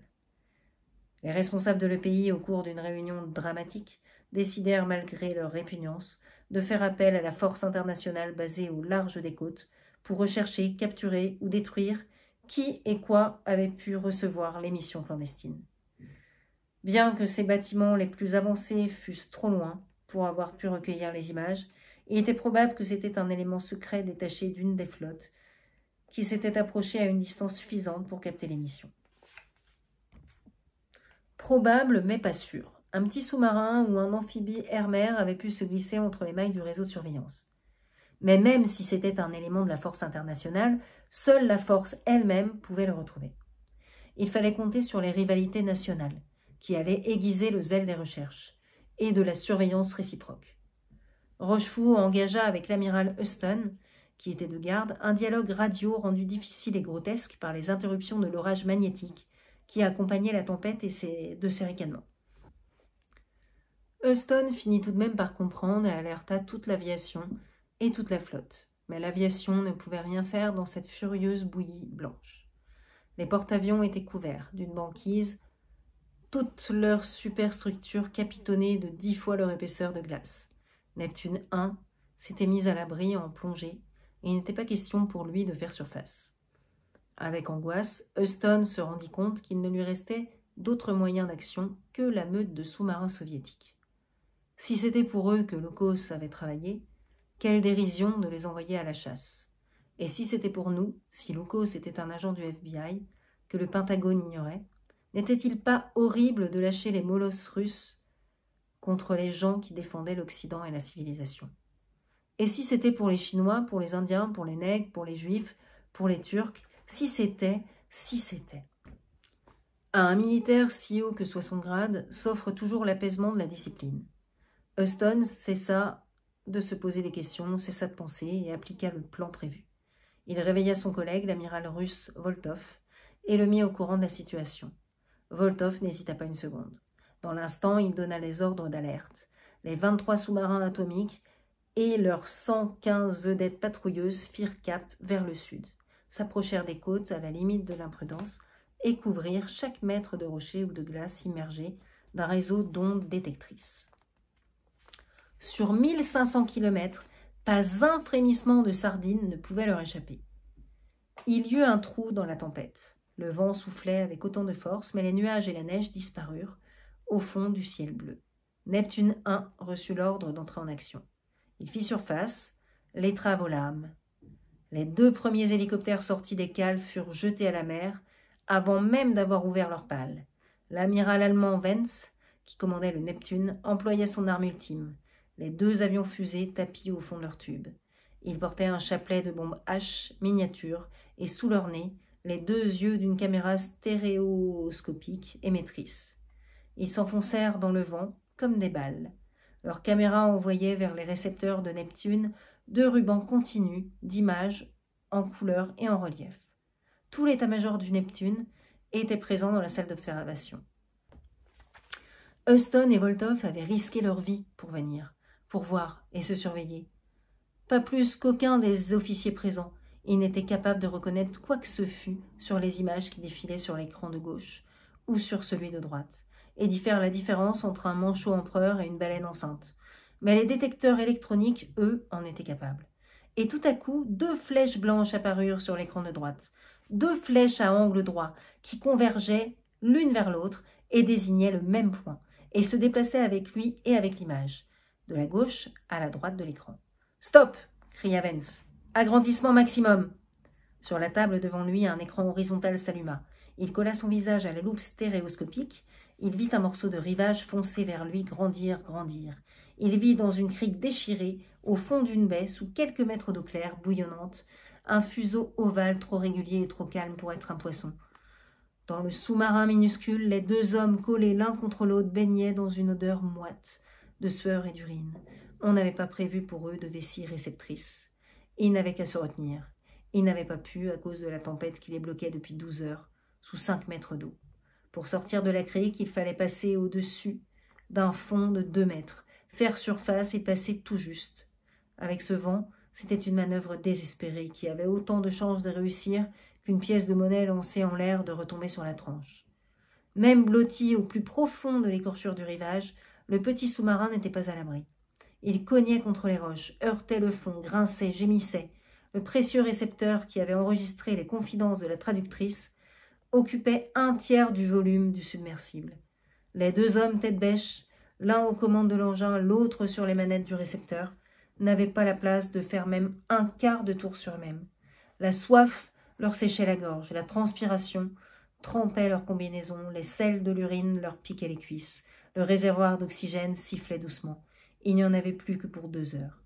Ils décidèrent de sortir de cette impasse coûte que coûte. Dans la salle de réanimation, les médecins et les infirmiers ne s'approchaient plus de Kobane que 2 à la fois, chacun surveillant l'autre. Dans l'œuf, les dégâts commis par la flamme du blazer étaient considérables. Le texte du traité avait presque complètement disparu. Presque. Il en restait quelques bribes, peut-être assez pour fournir à un génial mathématicien de quoi faire jaillir la lumière qui éclairerait l'équation de Zoran. Peut-être, peut-être pas. Il n'y avait pas de démineurs à bord. D'aucun bâtiment de la force internationale. Un appel lancé par Trio avait alerté les spécialistes des armées russes, américaines et européennes. 3 jets fonçaient vers le pays, emportant les meilleurs démineurs militaires. Ils venaient de l'autre hémisphère au maximum de leur vitesse. Ils ne pourraient pas se poser sur la piste de le pays. Ils devaient s'arrêter à Sydney et confier leurs occupants à des jets plus petits. Même à ces derniers, la tempête opposait des difficultés terribles. Ils pourraient peut-être se poser, peut-être pas. Et dans combien de temps? Beaucoup de temps, trop de temps. L'ingénieur en chef de la pile atomique qui fournissait l'énergie et la lumière à la base se nommait Maxwell. Il avait 31 ans et des cheveux gris. Il ne buvait que de l'eau américaine, qui arrivait congelée en blocs de 25 livres. Les États-Unis envoyaient de la glace au pôle stérilisée, vitaminée, additionnée de fluor, d'oligo-éléments et d'une trace d'euphorisant. Maxwell et les autres Américains de le pays en consommaient une grande quantité, comme boisson et pour se laver les dents. Pour l'hygiène extérieure, il tolérait l'eau de fonte de la glace polaire. Maxwell mesurait 1,91 m et pesait 69 kg nu. Il se tenait très droit et regardait les autres humains de haut en bas à travers le deuxième foyer de ses lunettes, sans le moindre mépris malgré leur taille inférieure. On tenait d'autant plus compte de ses avis qu'il parlait peu. Il vint trouver Heff, qui avait accompagné Lukos en Europe pour l'achat des armes, et lui demanda avec détachement des précisions sur la puissance explosive des mines collées à la traductrice. Heff ne put rien affirmer, car c'était Lukos qui avait conclu le marché avec un trafiquant belge. Mais Lukos avait dit que chacune de ces mines contenait 3 kilos de PNK. Maxwell sifflota. Il connaissait le nouvel explosif américain, 1000 fois plus puissant que le TNT. 3 bombes égale 9 kilos de PNK, également 9 tonnes de TNT. Une bombe de 9 tonnes éclatant dans la traductrice, quels seront ses effets sur la pile atomique voisine, malgré son épais blindage de béton et les quelques dizaines de mètres de glace? En principe, derrière le bouclier de la glace, le béton doit tenir le coup. Mais il y a une chance pour que l'onde de choc ébranle l'architecture de la pile, fasse sauter des connexions, provoque des fissures et des fuites de liquide et de gaz radioactifs, et peut-être amorce une réaction incontrôlée de l'uranium. « Il faut évacuer EPI 2 et 3, dit Maxwell, sans élever la voix. Il serait même prudent d'évacuer la base tout entière. » Quelques minutes plus tard, les sirènes d'alerte urgentes, qui n'avaient jamais fonctionné, hurlèrent dans les 3 EPI. Et tous les postes téléphoniques, tous les diffuseurs, tous les récepteurs d'oreilles, dans toutes les langues, prononcèrent les mêmes mots. « Évacuation urgente, préparez-vous à évacuer immédiatement. » Donner l'ordre, se préparer, c'était évidemment quelque chose. Mais évacuer, comment? La tempête bleue continuait. Le ciel était clair comme un œil. Le vent soufflait à 220 km/h. Mais il n'emportait plus la neige qu'au ras du sol, avec tout ce qu'il pouvait ramasser et dont il faisait des obus. Le beau, qui avait quitté la salle de réanimation depuis 1 heure à peine et venait juste de s'endormir, avait été tiré de son lit par Henkel, qui l'avait mis au courant de la situation. Hirsute, hagard de fatigue, il téléphonait à la salle. En bas, à l'autre bout du fil, Moïsov jurait en russe et répétait en français. « Impossible, vous le savez bien. Qu'est-ce que vous me demandez? C'est impossible. » Oui, le beau le savait bien. Évacuer Koban, impossible. L'arracher dans son état actuel au bloc de réanimation, c'était le tuer aussi sûrement qu'en lui coupant la gorge. 1000 mètres de glace le mettaient à l'abri de toute explosion. Mais si les installations de surface sautaient dans les 10 minutes, il périrait. Moïsov et le beau eurent tous les deux la même idée. Le même mot leur vint aux lèvres en même temps. Transfusion. On pouvait la tenter. Le test du sang d'Eléa avait été positif. Voyant que l'état de Koban se stabilisait puis s'améliorait lentement, les médecins avaient réservé cette opération pour le cas d'une aggravation brutale ou d'une nécessité urgente. Nécessité urgente, c'était le cas. Si on tentait l'opération immédiatement, Koban pouvait dans quelques quarts d'heure être transportable. « Et si la pile flambe avant ?» cria Moïsov. « Les mines peuvent sauter tout de suite, dans quelques secondes. »« Eh bien merde, qu'elle saute !» cria le beau. « Je vais voir la petite. Il faut encore qu'elle accepte. » Il avait été, avec les autres réanimateurs, logé à l'infirmerie. Il n'eut que quelques pas à faire pour atteindre la chambre d'Eléa. L'infirmière, terrifiée, était en train de faire ses bagages. 3 valises ouvertes sur 2 lits, sans objets et linges éparses qu'elle prenait, rejetait, laissait tomber, entassait de ses mains tremblantes, en gémissant. Simon disait à Eléa, « Tant mieux, c'était monstrueux de vous garder ici. Vous allez enfin connaître notre monde. Ce n'est pas qu'un paquet de glace, le temps d'aujourd'hui. Je ne prétends pas que ce soit le paradis, mais... » « Le paradis ? Le paradis, c'est... Oh, c'est trop long, c'est trop difficile. Et de toute façon, ce n'est même pas absolument certain, et certainement ce n'est pas ça. Je ne comprends pas. Moi non plus, personne. N'y pensez plus. Je ne vous emmène pas au paradis. Paris. Paris, je vous emmène. Ils diront ce qu'ils voudront, je vous emmène à Paris. C'est... Il ne pensait pas au danger, il n'y croyait pas. Il savait seulement qu'il emmenait Eléa loin de sa tombe de glace, vers le monde vivant. Il avait envie de chanter, il parlait de Paris avec des gestes comme un danseur. Vous verrez, c'est Paris. Il n'y a des fleurs que dans les boutiques derrière les vitres, mais il y a aussi les robes fleurs, les chapeaux fleurs, le jardin des boutiques, partout, dans toutes les rues, des fleurs de bas, nylon jaune, orange, bleu, chaussures arc-en-ciel, marguerite robe, un peu beaucoup, passionnément, jamais, pas du tout, jamais, jamais, le plus beau jardin du monde pour la femme. Elle entre, elle choisit, elle effleure elle-même, fleurs fleuries, d'autres fleurs. C'est Paris, la merveille, c'est là que je vous emmène. Je ne comprends pas.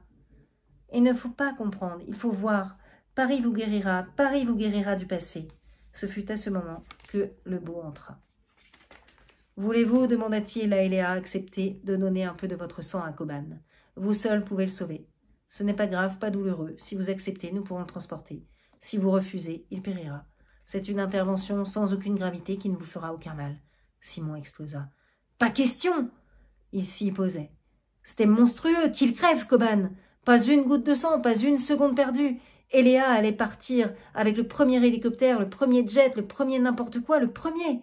Elle ne devrait déjà plus être là. Elle ne redescendra pas dans le puits. Vous êtes des monstres, vous n'avez pas de cœur, de tripes. Vous êtes des charcutiers, vous. J'accepte, dit Eléa. Son visage était grave. Elle avait réfléchi quelques secondes, mais son cerveau allait plus vite qu'une lente cervelle du temps d'aujourd'hui. Elle avait réfléchi et elle avait décidé. Elle acceptait de donner son sang à Koban, l'homme qui l'avait séparée de Païkan, et l'avait jeté au bout d'une éternité dans un monde sauvage et frénétique. Elle acceptait.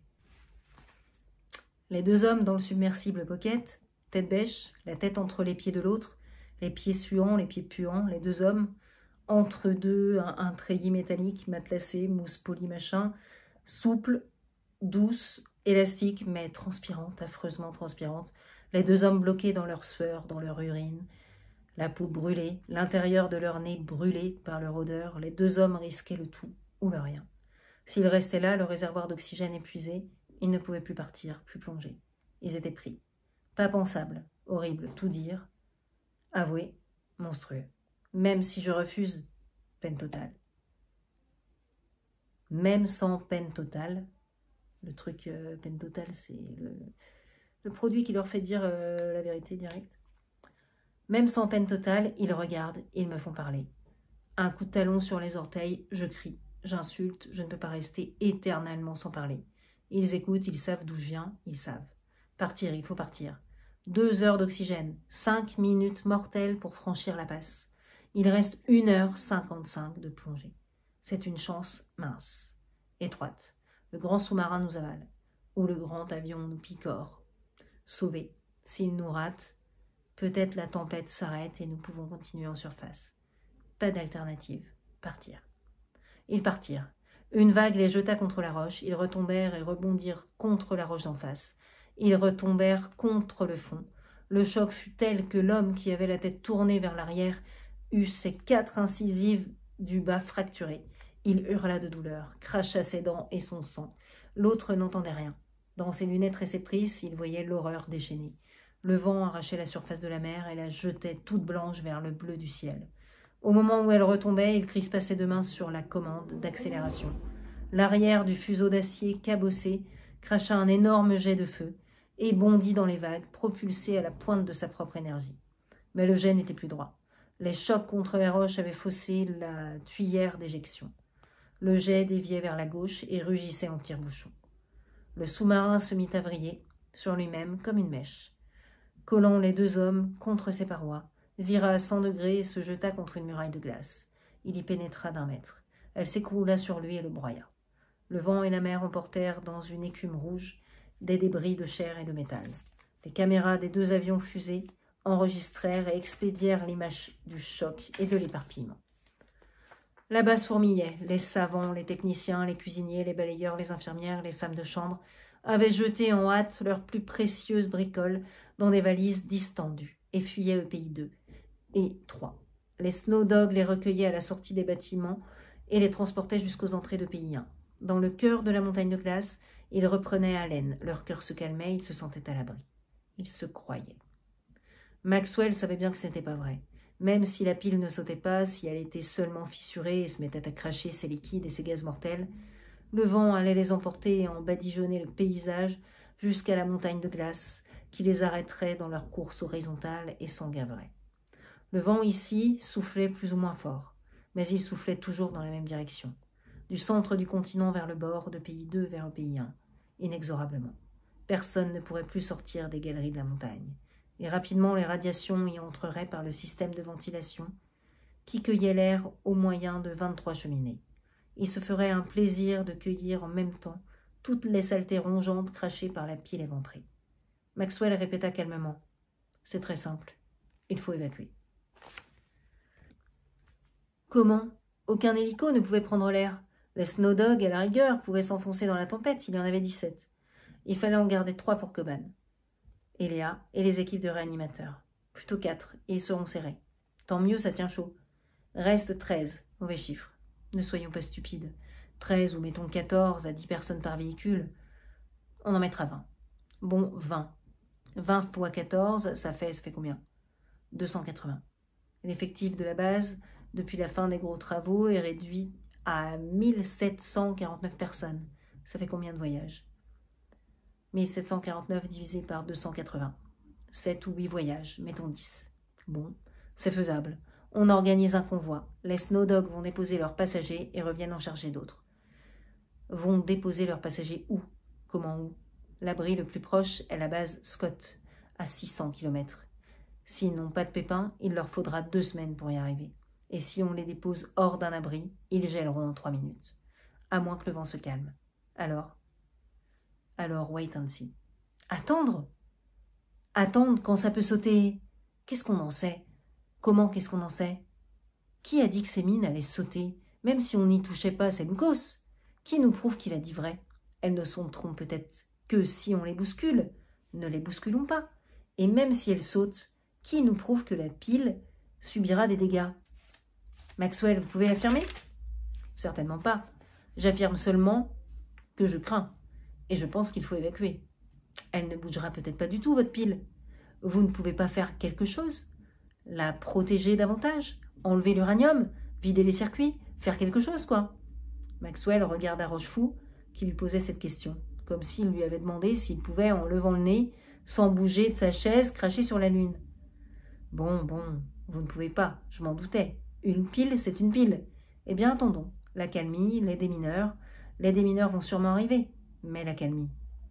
Où sont-ils, ces sacrés bons sangs de démineurs? Le plus proche est à 3 heures, mais il se posera comment? Que dit la météo? La météo, c'est nous qui lui fournissons les renseignements pour ses prévisions. Si nous lui annonçons que le vent faiblit, elle nous dira qu'il y a une amélioration. Le long de l'homme enveloppé, couché contre lui, Eléa attendait, calme, les yeux clos. Son bras gauche était nu et le bras de l'homme avait été découvert sur quelques centimètres, à l'emplacement de la saignée. Les quelques centimètres de peau dégagés étaient marqués de plaques rouges, des brûlures en voie de cicatrisation.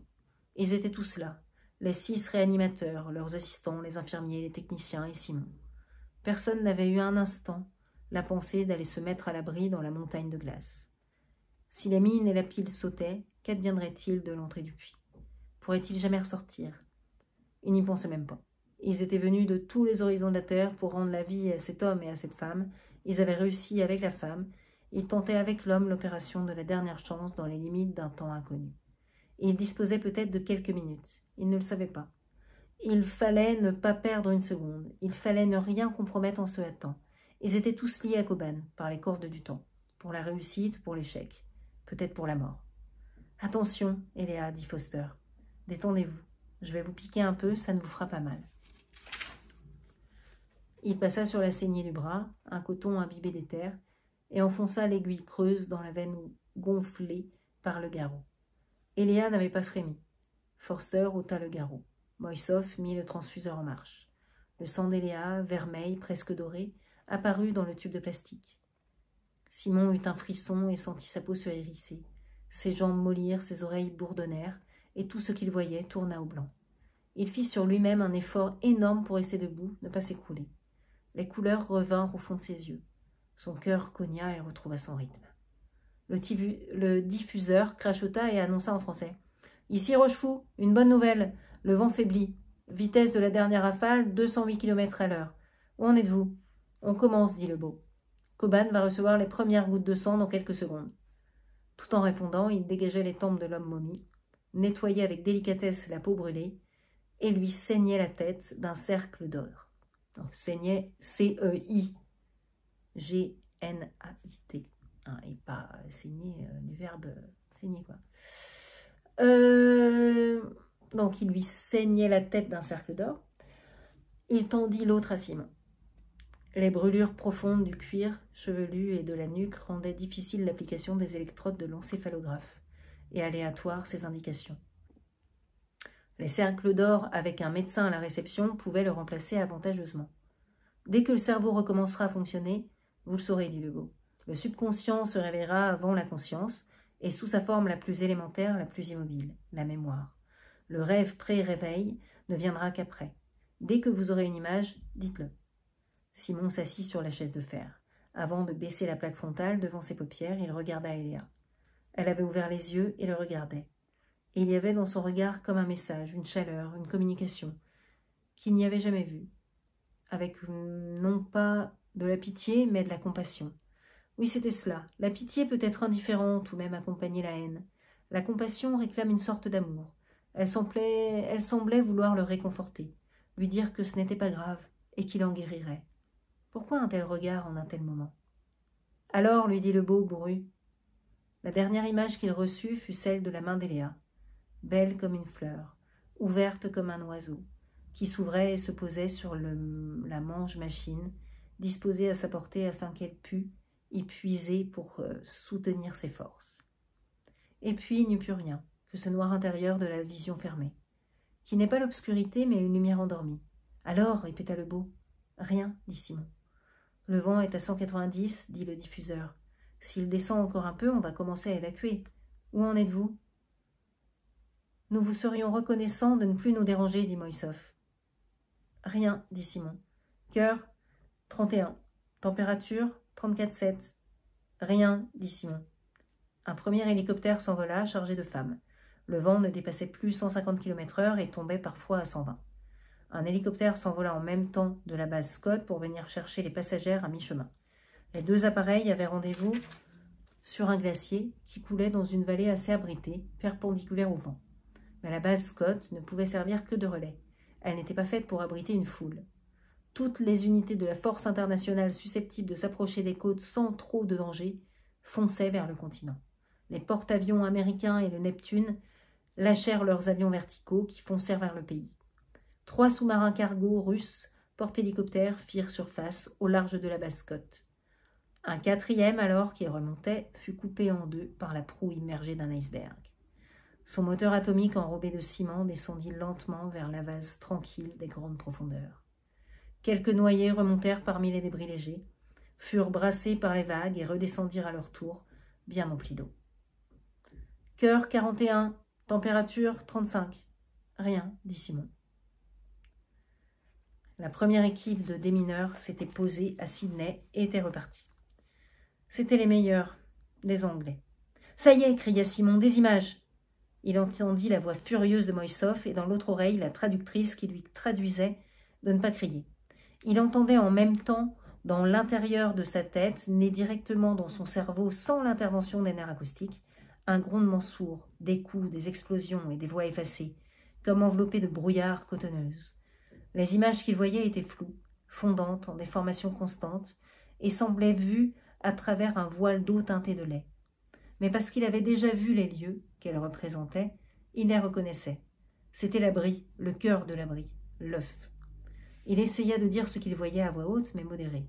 « On s'en fout de ce que vous voyez, dit Moïsov, dites-nous simplement « pas net, puis net, quand ce sera net. Et puis taisez-vous jusqu'au rêve. Quand ça deviendra cinglé, délirant, ce ne sera plus la mémoire passive, ce sera la mémoire en folie. Le rêve, ce sera juste avant le réveil, signalez-le. Vous avez compris? Oui, vous dites pas net, puis net, et puis rêve. C'est suffisant, compris?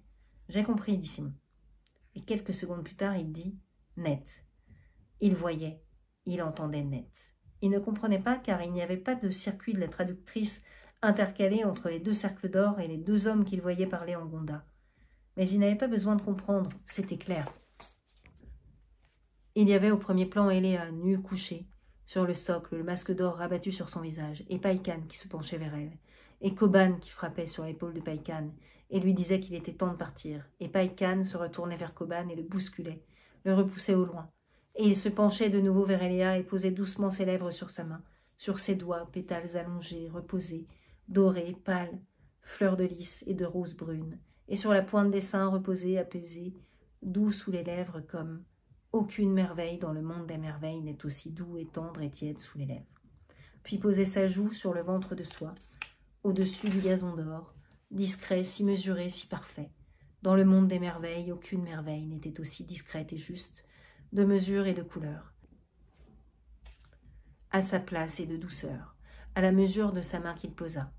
Et sa main le couvrit et il se blottit dans sa paume, avec l'amitié d'un agneau, d'un enfant. Alors Païkan se mit à pleurer, et ses larmes coulaient sur le ventre d'or et de soie, et les coups sourds de la guerre qui broyaient la terre autour de l'abri entraient par la porte ouverte, parvenaient jusqu'à lui, se posaient sur lui, et il ne les entendait pas. Koban revint vers lui parla et lui montra l'escalier et la porte. Et Païkan n'entendait pas. Koban le saisit sous les bras et le releva, et lui montra au ciel de l'œuf l'image monstrueuse de l'arme. Elle emplissait le noir de l'espace, et ouvrait de nouvelles rangées de pétales qui couvraient les constellations. Le bruit de la guerre emplissait l'œuf comme le grondement d'une tornade. C'était un bruit sans arrêt, un bruit de fureur continue, qui cernait l'œuf et la sphère, et se faisait un chemin vers eux à travers la terre réduite en poussière de feu. Il était temps, temps de fermer l'abri. Koban poussait Païkan vers l'escalier d'or. Païkan lui frappa sur le bras et se dégagea. Il leva sa main droite à hauteur de sa poitrine et du pouce fit basculer le chaton de sa bague. La clé pouvait s'ouvrir. La pyramide pivotait autour d'un de ses côtés. Dans la tête de Simon, il eut un gros plan, un immense plan, de la bague ouverte. Et dans la base dégagée, dans le petit réceptacle rectangulaire, il vit un grain noir, une pilule noire, la graine de mort. Le gros plan fut balayé par le geste de Koban. Koban poussait Païkan vers l'escalier. Sa main poussa le cou de Païkan, la pilule sauta hors de son logement, devint énorme dans la tête de Simon, emplit tout le champ de sa vision interne, retomba minuscule, imperceptible, perdu, disparu. Païkan volait d'Eléa, volait de sa mort. Païkan, au bout du désespoir, éclata d'une fureur incontrôlable, faucha l'air de sa main en hache et frappa, puis frappa de l'autre main, puis des 2 poings, puis de la tête, et Koban s'écroula. Le grondement furieux de la guerre devint un hurlement. Païkan leva la tête, la porte de l'œuf était ouverte, et au sommet de l'escalier, celle de la sphère était ouverte aussi. De l'autre côté du trou d'or, des flammes flambaient. On se battait dans le labo. Il fallait fermer l'abri, sauver Eléa. Koban avait tout expliqué à Eléa du fonctionnement de l'abri, et toute la mémoire d'Eléa était passée dans celle de Païkan. Il savait comment fermer la porte d'or. Il vola sur l'escalier, léger, furieux, grondant comme un tigre. Quand il arriva sur les dernières marches, il vit un guerrier Hénissor s'engager dans l'entrée de la porte. Il tira. Le guerrier rouge le vit et tira presque en même temps, en retard d'une fraction de temps infinitésimale. Ajoutée à chaque jour pendant des milliers de siècles, elle n'aurait pas construit une seconde de plus à la fin de l'année. Mais ce fut assez pour sauver Païkan. L'arme de l'homme rouge dégageait une énergie thermique pure, de la chaleur totale. Mais quand il appuya sur la commande, son doigt n'était déjà plus qu'un chiffon mou qui volait en arrière avec son corps broyé. L'air autour de Païkan devint incandescent et s'éteignit dans le même temps. Les cils, les sourcils, les cheveux, les vêtements de Païkan avaient disparu. 1/1000e de seconde de plus, et il ne serait rien resté de lui. Pas même une trace de cendre. La douleur de sa peau n'avait pas encore atteint son cerveau, qu'il frappait du poing la commande de la porte. Puis il s'écroula sur les marches. Le couloir percé dans les 3 mètres d'or se ferma comme un œil de poule aux 1000 paupières simultanées. Simon voyait et entendait. Il entendit l'immense explosion provoquée par la fermeture de la porte, qui faisait sauter les labos et tous les abords de l'abri des kilomètres, pulvérisant les agresseurs et les défenseurs, et les ensevelissait dans la coulée des roches vitrifiées. Il entendit des voix des techniciens et des animateurs qui tout à coup devenaient inquiètes, cœur 40. Température 34,8. Pression artérielle 8,3, 8,2, 7,2, 6,1. Bon Dieu, qu'est-ce qui se passe? Il redégringole, il fout le camp. C'était la voix de Lebeau. Simon, toujours des images? Oui. Net? Oui. Il voyait nettement Païkan, redescendu dans l'œuf, se pencher sur Koban, le secouer en vain, écouter son cœur, comprendre que le cœur était arrêté, que Koban était mort. Il voyait Païkan regarder le corps inerte, regarder Eléa soulever Koban, l'emporter, le jeter hors de l'œuf. Il voyait et comprenait et sentait dans sa tête l'horrible souffrance envoyée par la peau brûlée de Païkan. Il voyait Païkan redescendre les marches, tituber jusqu'au socle vide et s'y étendre. Il vit l'éclair vert illuminer l'œuf, et la porte commençait lentement à s'abaisser, tandis que l'anneau suspendu apparaissait sous le sol transparent. Il vit Païkan, dans un dernier effort, rabattre sur son visage le masque de métal. Simon arracha le cercle d'or et cria « Eléa !» Moïsov l'insulta en russe. Lebeau, inquiet et furieux, demanda « Qu'est-ce qui vous prend ?» Il ne répondit pas. Il voyait. Il voyait la main d'Eléa, belle comme une fleur, ouverte comme un oiseau posé sur la mange-machine, avec le chaton de sa bague basculé, la pyramide d'or couchée sur le côté et la petite cavité rectangulaire vide. Là, dans cette cachette, avait dû se trouver la graine noire, la graine de mort. Elle n'y était plus. Eléa l'avait avalée, emportant à sa bouche les sphères de nourriture prises dans la machine. Elle avait avalé la graine noire pour empoisonner Koban, en lui donnant son sang empoisonné. Mais c'était Païkan qu'elle était en train de tuer. Oh, c'était Païkan qui a pris la place. Tu pouvais encore entendre, là quand c'est écrit en italique, c'est Simon qui parle. Tu pouvais encore entendre, tu pouvais savoir, tu n'avais plus la force de tenir tes paupières ouvertes. Tes tempes se creusaient, tes doigts devenaient blancs, ta main glissait et tombait de la mange-machine, mais tu étais encore présente, tu entendais. J'aurais pu crier la vérité, crier le nom de Païkan, tu aurais su avant de mourir qu'il était près de toi, que vous mourriez ensemble, comme tu l'avais souhaité. Mais quel regret atroce alors que vous pouviez vivre.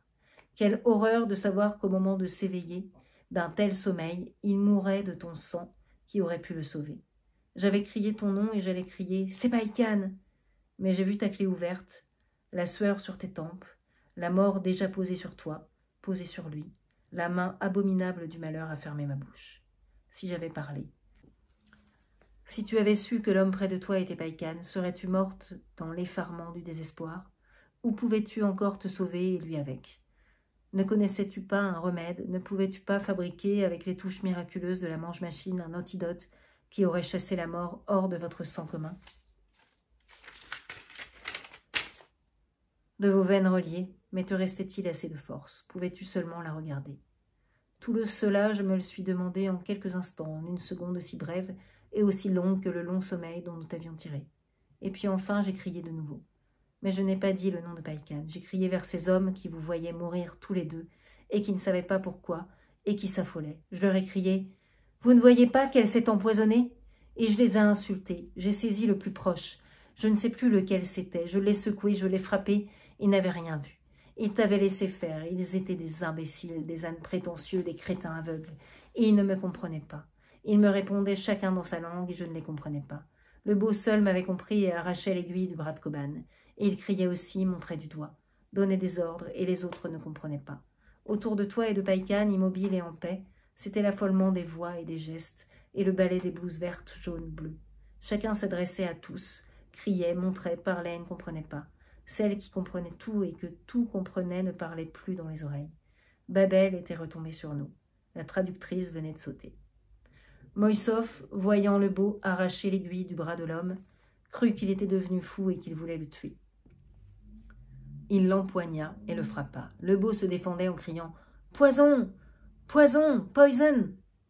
Simon, montrant la clé ouverte, la bouche d'Eléa, disait « Poison! Poison !» Forster comprit, cria en anglais à Moïsov en lui arrachant le beau, malmené. Zabrek arrêta le transfuseur. Le sang d'Eléa cessa de couler sur les pansements de Païkan. Après quelques minutes de confusion totale, la vérité franchit les barrières des langues et de nouveau toutes les attentions convergèrent vers le même but, Sauver Léa, sauver celui que tout son corps, sauf Simon, croyait être Coban. Mais ils étaient déjà trop loin dans leur voyage, déjà presque à l'horizon.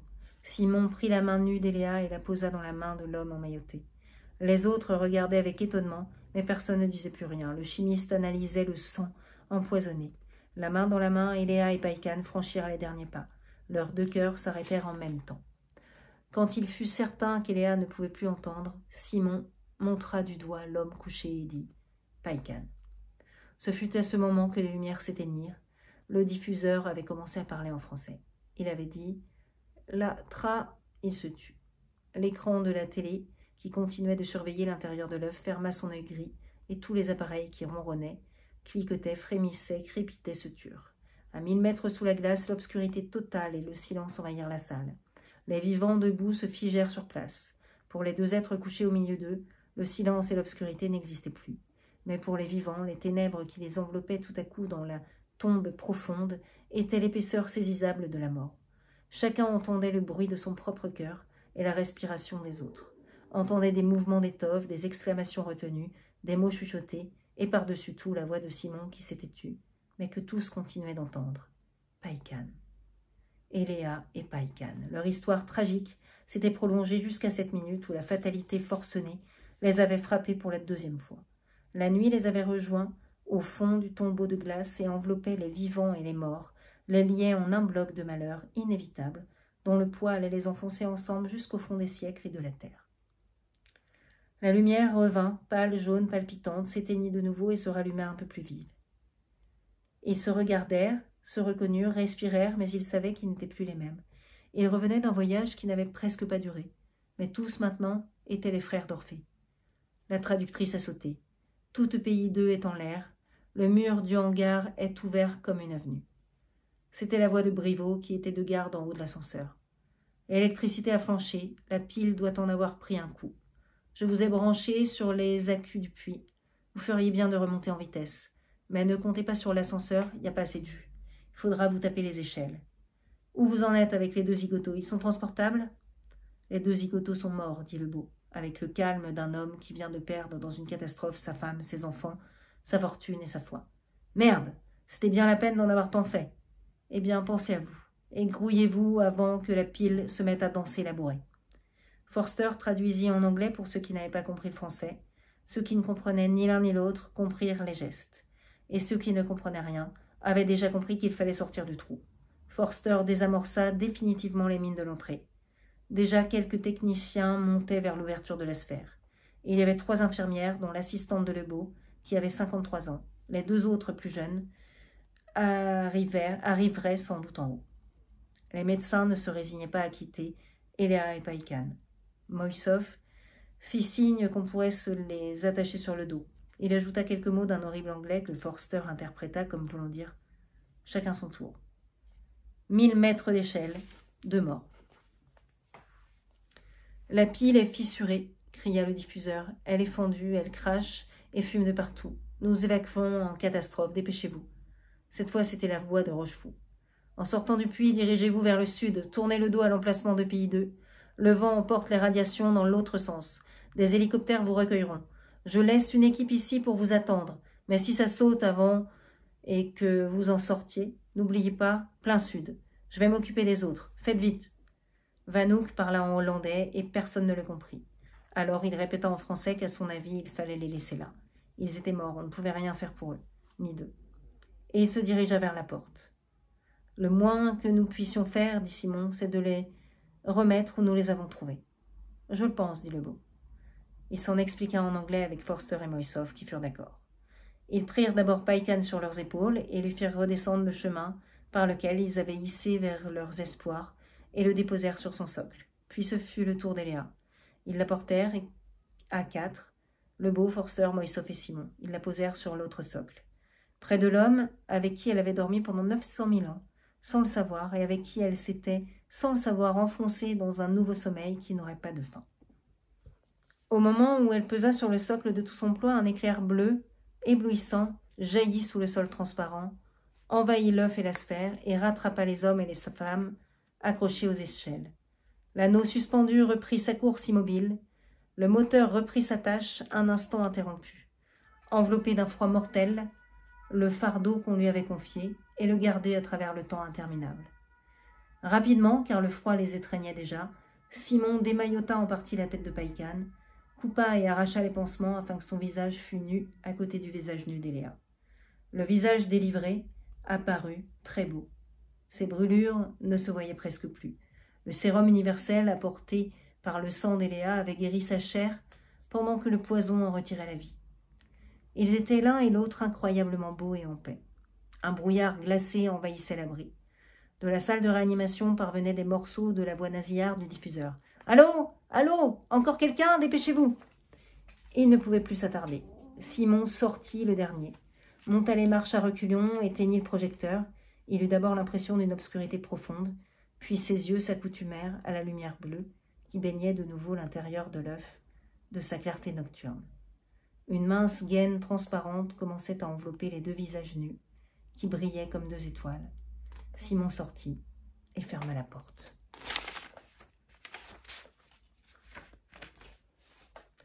Un véritable carrousel s'était établi entre les porte-avions, les sous-marins, les bases les plus proches et les abords de l'EPI. Sans arrêt, les hélicoptères se posaient, faisaient le plein, repartaient. Un entonnoir déchiqueté, sali de débris de toutes sortes, brillant d'éclats de glace, marquait l'emplacement de Pays 2. Des fumerolles en montaient que le vent rageur cueillait au ras du sol et emportait vers le nord. Peu à peu, tout le personnel fut évacué, et l'équipe du puits sortit à son tour et fut recueillie au grand complet. L'infirmière quinquagénaire avait été parmi les premiers arrivés en haut. Elle était maigre et grimpait comme une chèvre. Hoover et Leonova s'embarquèrent avec des réanimateurs dans le dernier vol du dernier hélicoptère. Hoover, debout, devant un hublot, serrait contre lui Leonova qui tremblait de désespoir. Il regardait avec horreur la base dévastée et râlait à voix basse. Quel gâchis, mon Dieu, quel gâchis. Les 7 membres de la commission chargée de rédiger la déclaration de l'homme universel se trouvèrent répartis sur 7 navires différents et n'eurent plus l'occasion de se rencontrer. Il n'y avait plus dans le ciel que de hauts avions prudents qui tournaient au loin en gardant EPI-2 dans le champ de leurs caméras. Le vent soufflait de nouveau en tempête furieuse, plus fort à chaque seconde. Il balayait des débris de la base, emportait des morceaux de n'importe quoi, multicolores, vers des horizons blancs, à des distances inconnues. La pile sauta. Les caméras virent le champignon gigantesque empoigné par le vent, tordu, couché, déchiqueté, éventré jusqu'au rouge de son cœur d'enfer, emporté en morceaux vers l'océan et les terres lointaines. La Nouvelle-Zélande, l'Australie, toutes les îles du Pacifique se trouvaient menacées, et en premier lieu les bâtiments de la force internationale.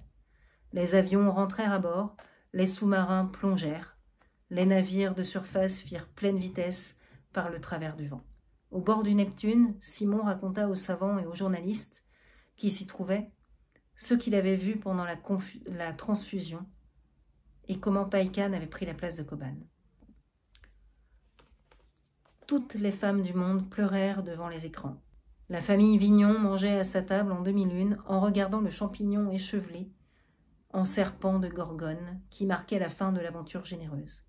Madame Vignon avait ouvert une grande boîte de raviolis sauce tomate, les avait fait réchauffer au bain-marie et servi dans la boîte même. « Parce que ça se tient plus chaud, disait-elle. En réalité, parce que ça allait plus vite. Ça ne salissait pas de plat, et entre nous, le décorum, on s'en fiche. » Après l'explosion, il y eut la tête d'un homme qui prit un air mélancolique pour prononcer des paroles de regret, et passa aux autres nouvelles. Malheureusement, elles n'étaient pas bonnes. Sur le front de Mandchourie, on s'attendait à. En Malaisie, une nouvelle offensive de. À Berlin, la famine due au blocus. Dans le Pacifique, les 2 flottes, 3 petits points. À Koweït, l'incendie des puits, 3 petits points. Au Cap, les bombardements de l'aviation noire. En Amérique du Sud, 3 petits points. Au Moyen-Orient, 3 petits points. Tous les gouvernements faisaient l'impossible pour éviter le pire. Des envoyés spéciaux croisaient des médiateurs à toutes les altitudes, dans toutes les directions. On espérait beaucoup. La jeunesse bougeait un peu partout. On ne savait pas ce qu'elle voulait, elle non plus sans doute. Les étudiants, les jeunes ouvriers, les jeunes paysans et les bandes de plus en plus nombreuses de jeunes qui n'étaient rien et ne voulaient rien être, se réunissaient, se mélangeaient, envahissaient les rues des capitales, coupaient la circulation, chargeaient la police en criant « Non, non, non, non !» Dans toutes les langues, cela s'exprime par un petit mot explosif facile à crier. Ils le criaient tous, ils savaient cela. Ils savaient qu'ils ne voulaient pas. On ne sut pas exactement lesquels commencèrent à crier le nom. Des étudiants Gonda, Pao, Pao, Pao, Pao. Mais en quelques heures, toute la jeunesse du monde le criait, face à toutes les polices. Pao, Pao, Pao, Pao. À Pékin, à Tokyo, à Washington, à Moscou, à Prague, à Rome, à Alger, au Caire. Pao, Pao, Pao, Pao. À Paris, sous les fenêtres des Vignons. Pao, Pao, Pao, Pao. Ces jeunes, moi, je les foutrais au boulot, dit le père. Le gouvernement s'efforce, dit le visage sur l'écran. Le fils se leva, saisit son assiette et la jeta sur le visage. Il cria. « Vieux cons, vous êtes tous des vieux cons. Vous les avez laissés crever avec vos conneries. » La sauce coulait sur l'écran incassable. Le visage triste parlait sous la sauce tomate. Le père et la mère, surpris, regardaient leur fils transfiguré. La fille ne regardait rien, n'écoutait rien. Elle était tout autour de son ventre, qui n'arrêtait pas de se souvenir de la nuit précédente passée dans un hôtel de la rue Monge, avec un Espagnol maigre. Tous ces mots, est-ce que ça compte? Son frère criait. On y retournera, on les sauvera, on trouvera le contrepoison. Moi je suis qu'un idiot, mais il y en a qui sauront, on les tirera de la mort. On veut pas de la mort, on veut pas de la guerre, on veut pas de vos conneries. Pao, Pao, Pao, Pao, criait la rue de plus en plus fort, et les sifflets de la police, les éclatements mous des grenades lacrymogènes. Moi je suis idiot, mais je suis pas un con. Les manifestations, dit le visage. Il lui jeta toute la boîte de raviolis et sortit. Il claqua la porte en criant « Pao, Pao !» Ils l'entendirent dans l'escalier, puis il se confondit avec les autres. « Que ce garçon est bête, dit le père. Qu'il est beau, dit la mère. » Et voilà, c'est la fin. Bah, c'était super. Je comprends que ce soit culte pour beaucoup de gens. C'est vraiment... ça a été écrit en 68. Hein. Comme quoi, les choses ne changent pas tant que ça.